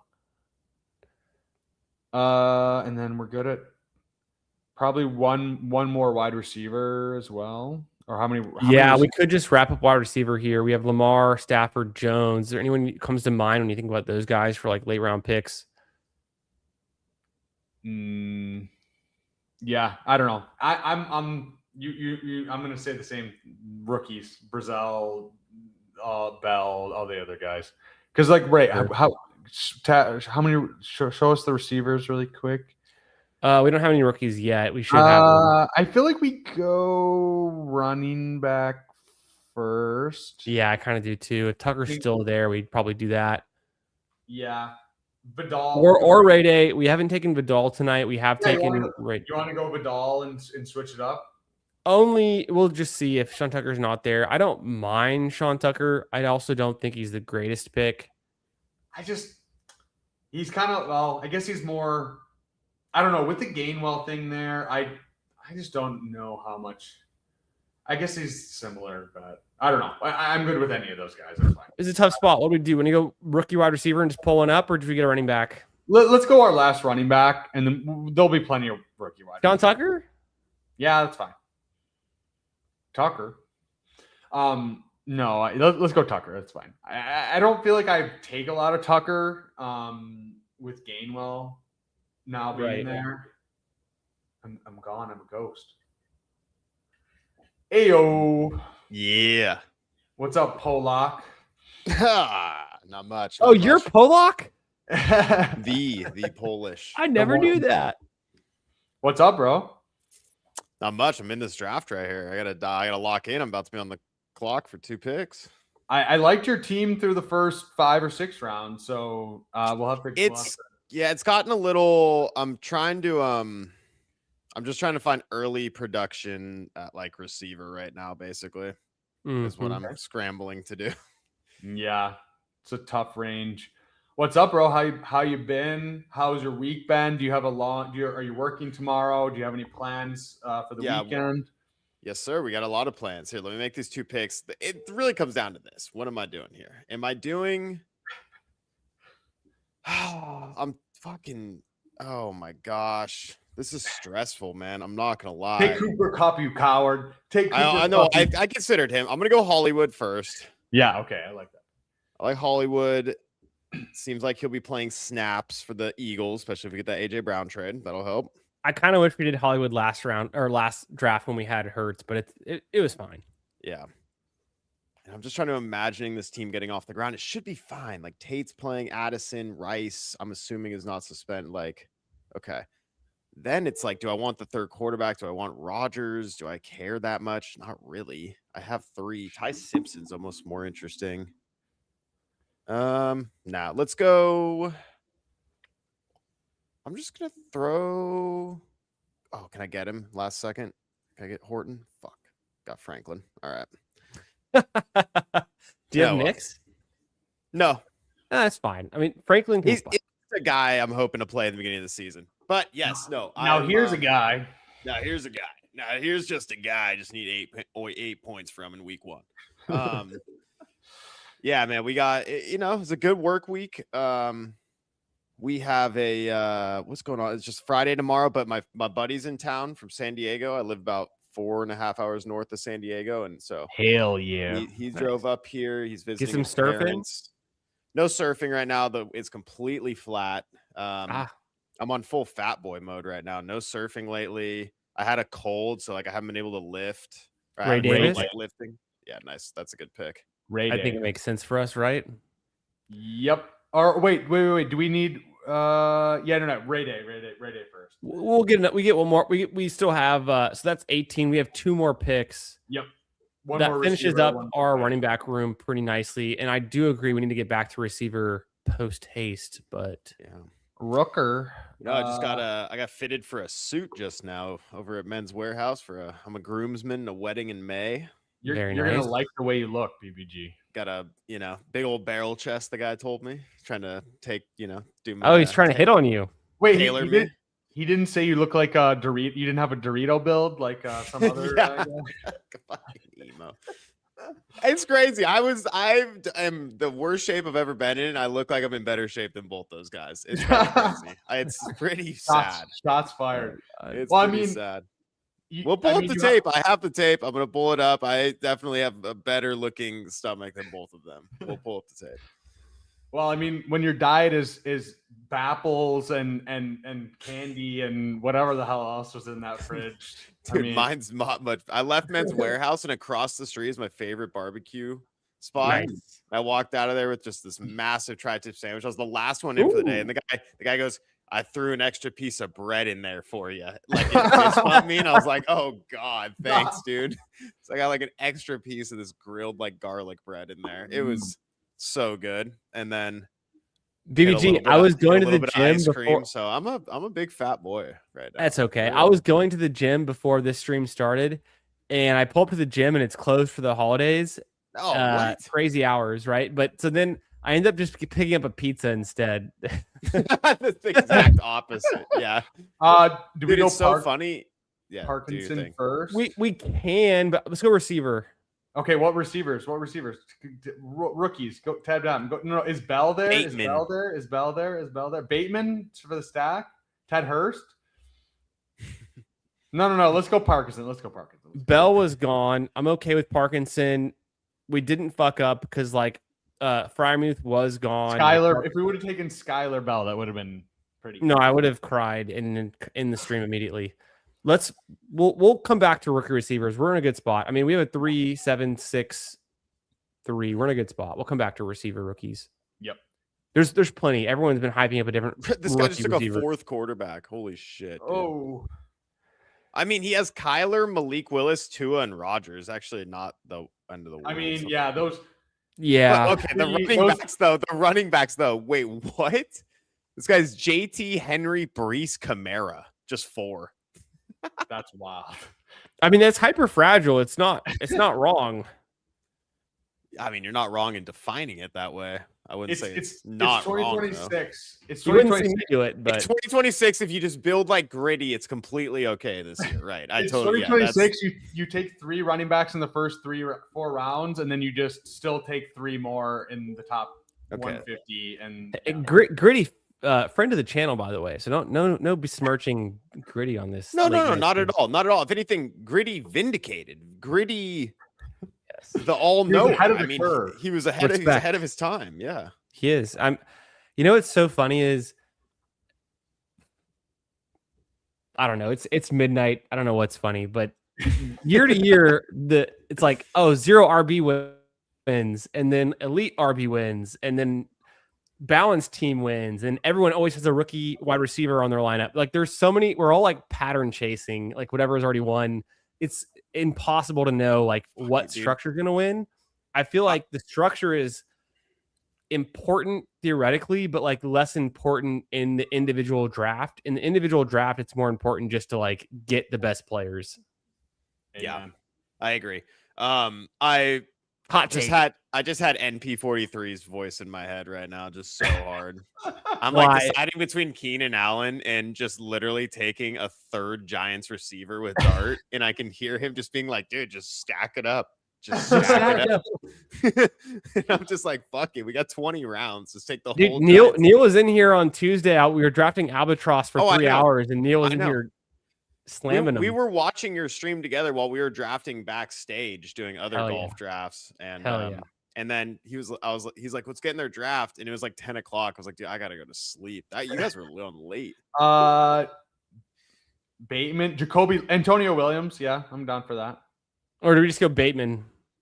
Or Probably Devontae Antonio. Walker. Yeah, I think it's no. I think it's Antonio Williams. I think it's Antonio Williams. I don't even know who Or- that is, but Or Jacoby Lane. Probably Antonio Williams. Oh, I should have taken Traylon Burks, dude. I totally boned it on that with Jaden. I don't even know Antonio Williams. He's the Clemson guy? He's a slot receiver. Yeah, he started like for 4 years. No, he's North Carolina. I don't know who the fuck this is. No. That's a running back. That's a running back. Okay. No, that's not Najee Harris, the linebacker. That was so funny. Oh, Dude, 404 error. That was so. Error. He's too good. What'd you guys get up to on that members only stream, brother? I was Bro. watching for a while. Dude, you guys have been live the whole time. Well, Okay. you know what? We have, were like, we have no at the very- ladies tonight. So at we the end gotta of the take show, advantage. this could be total inception right here. Pull up the members only stream. I'll give you the right to do it, and just go to the very end of the video. We were, as a members only, watching you guys start the Ballsy show, and we are rating you guys, just trying to go, where's Josh Allen? Where does he need to be? Where does he need to be? Yeah, because And we we had were- so and we many were- chats. We had so many chats. It was bro. so funny, dude. We were spamming it, and like Candyman would read like 4 of them and then go back to the draft. And I was just waiting for him to like realize like what the hell is going on here. Like, why I is knew it was a tower raid. I didn't know y'all were still live though. it was so funny watching it. Yeah. So we did that, and we got so much enjoyment out of you guys, like eventually realizing that we ended up doing it over at Fanspeak too. So it was really Oh, that's funny. incredible. Love Oh, that where'd funny the ad bit. go? Did you notice what ad was there? Brazzers? No. Well, maybe, but before the Canva ad, there was a different ad, and I don't think you guys saw it. Did you see what it was? No. No. Round 1, fight. It was an ad for waffles. Oh, wow. Legendary. Very on brand. So this is Antonio Williams, a guy I've never drafted in the big board. We took him tonight. I knew he went to Clemson because I know ball. And what am I looking at here? Let's pull up his Lance Zierlein. Am I impressed by this? Is this impressive?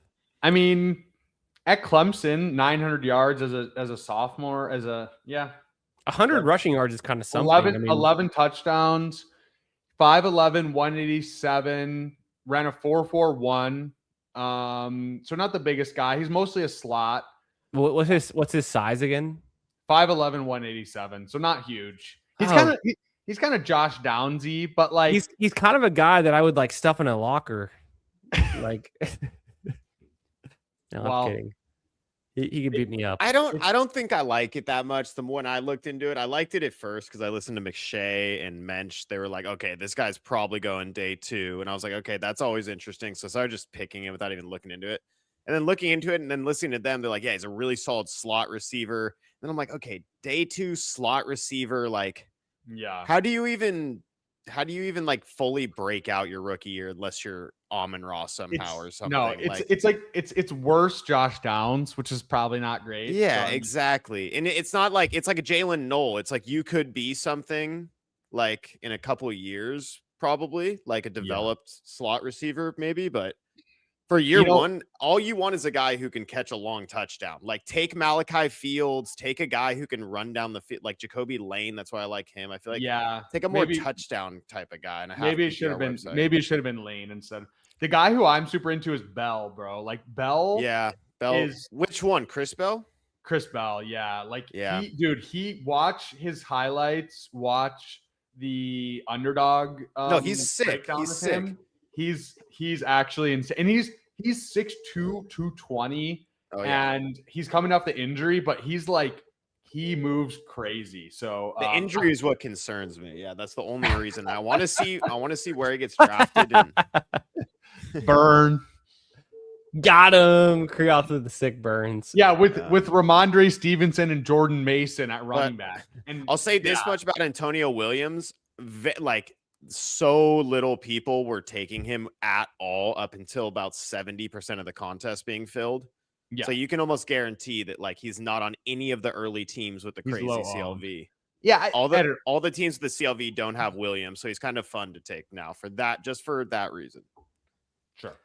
Yeah. BBG, I would like you to sauce this team, and then the Ballsy boys are going to sauce your team. It doesn't have to be extravagant, just a quick sauce. I got you.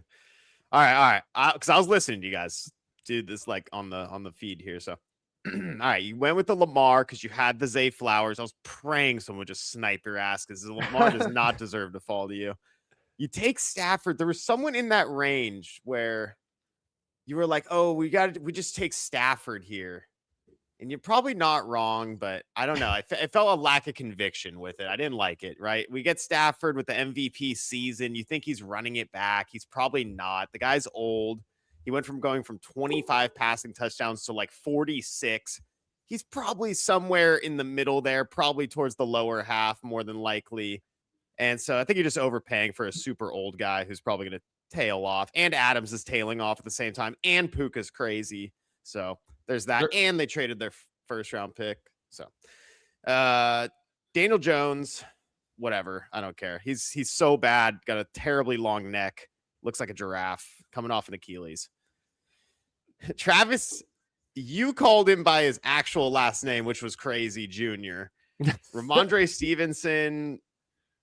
I get it, but the more I listen to people try to say things that I think I agree with, and I listen to it sometimes, I'm like, man, we were drafting Ramondre at 120 to 130 last year during the Trevion rookie season. And so now we're saying that out loud about Ramondre being a good pick at pick 75 with Trevion going into his sophomore season. I don't know, man. I'm getting scared with the Ramondre. Jordan Mason, big fat guy like me. Mike Washington, another big fat guy like me, but he's running downhill at least, but he'll never see the ball, so it won't matter. And then Emmanuel Wilson, the nice little April 2nd placeholder that you think matters for the Seattle running game. Sean Tucker, the guy that they got rid of and then brought back for no money after paying Kenneth Gainwell. And then Ray Davis, great pick. # great pick. Puka, biter. He's a vampire. Kind of looks like a vampire, too. Drake London. Vampire. Vampire. Yeah, I don't know. His quarterbacks are left-handed. Zay Flowers is amazing, but he will be the wide receiver 2 behind Mekhi Lemon. Michael Pittman. Great afro. He shaved it off. I've been watching his training videos. He's short-haired Michael Pittman. I don't know if it's bearish or bullish. I don't know. He could be faster, but he did shave the hair. Juwan Jennings, a man who needs to shave his head. I hate looking at that photo every time I see it. It pisses me off. He looks like a cocky son of a bitch. And then you see the games last season. He's knocking guys in the nutsack. You got to hate that. Malik Washington. I mean, you guys viscerally hated that pick on stream. I don't think I need to say much about that. Antonio Williams, nice little rookie year slot guy. Great dynasty pick. And then Tyler Warren. Tyler Warren, great hair, looks like Greg Dulcich from right here. Juwan Johnson, best friends with his quarterback, and then Colby Parkinson, just looks like your local firefighter. Looks like a good dude. That was incredible. That was worth at least a $5 dono to the BBG stream. That was incredible. Thank you. You really got me there when you called Antonio Williams a great dynasty pick. Yeah. I stole that straight from Flyfish. So yeah. Shout out Flyfish. Shout out. Please roast this. I'm gonna give a roast of this Pollock team's draft. I noticed this team in our draft. I don't know who the owner of it is, but it was a pretty shitty team.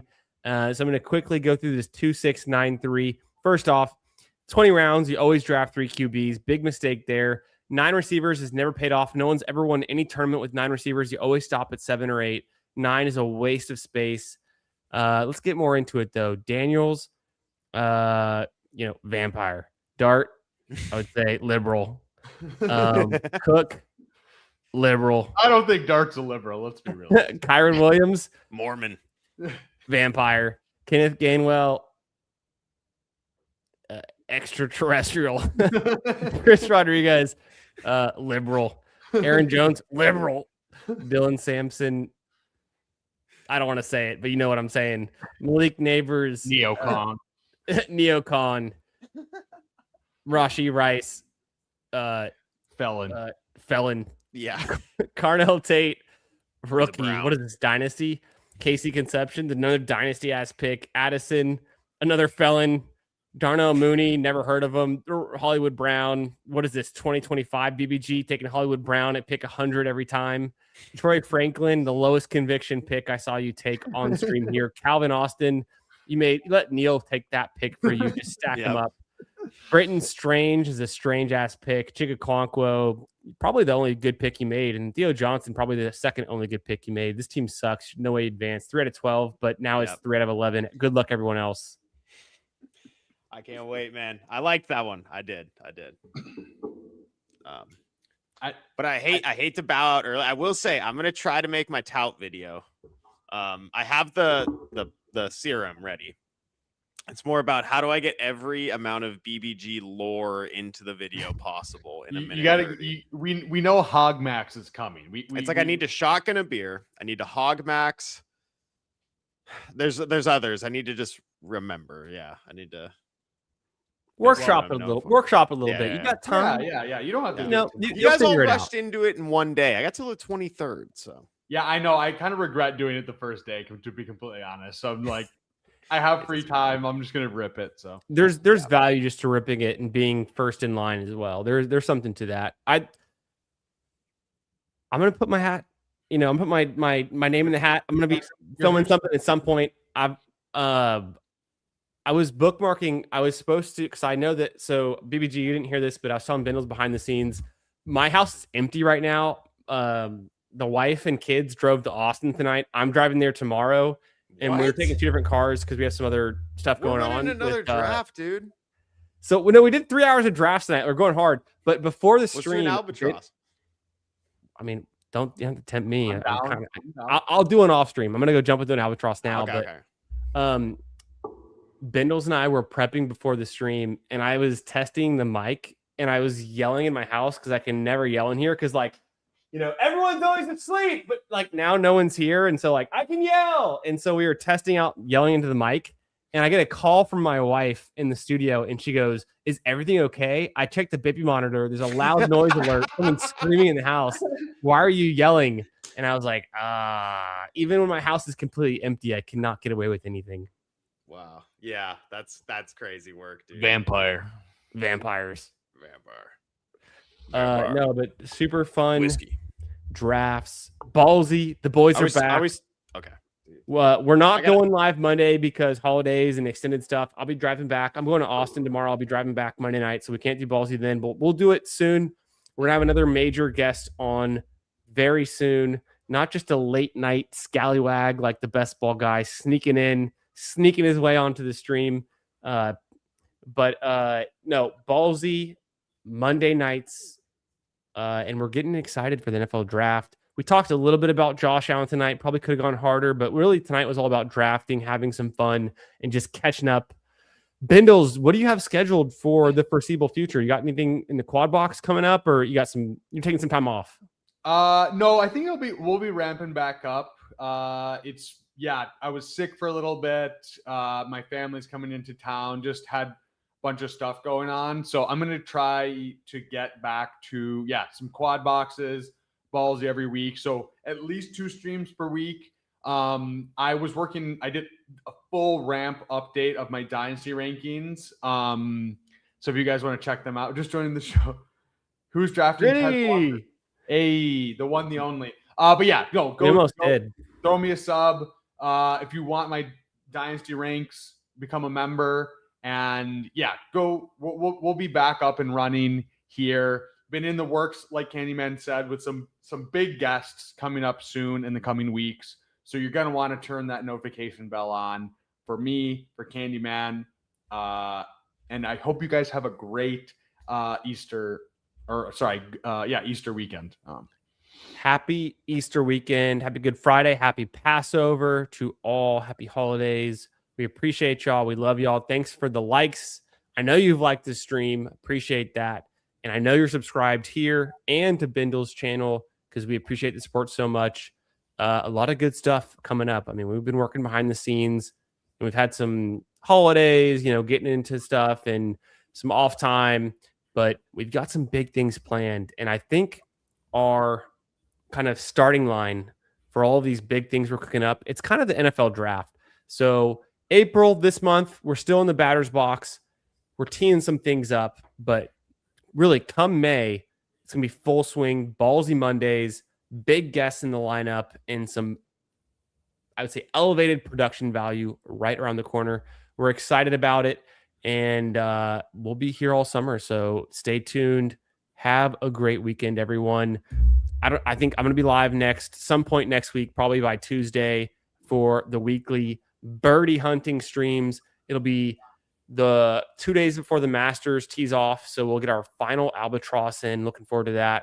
But I'm pretty sure that this will be potentially the last big board drafts that we get in before it closes, considering we're not going to be drafting live on stream over the weekend. I might sneak a few more drafts in off stream, or I'll jump into some, friends and family stream kind of things and draft with them. You might see me in the chats, but the big board's closing soon. I'm going to check here. I'm pretty sure the big board is super close to filling. I mean, the war room's going to help a little bit. We can always draft that, but the big board is it's 88% filled. It probably fills by like Monday, Tuesday of next week, you think? Or maybe a little bit slower, but I feel like over the weekend, people are going to be drafting because it's like a holiday weekend. You know what I mean? People are maybe off tomorrow. So, no doubt. Yeah, it's probably to close it out for tonight. We're going to get a final word from BBG. BBG, full screen.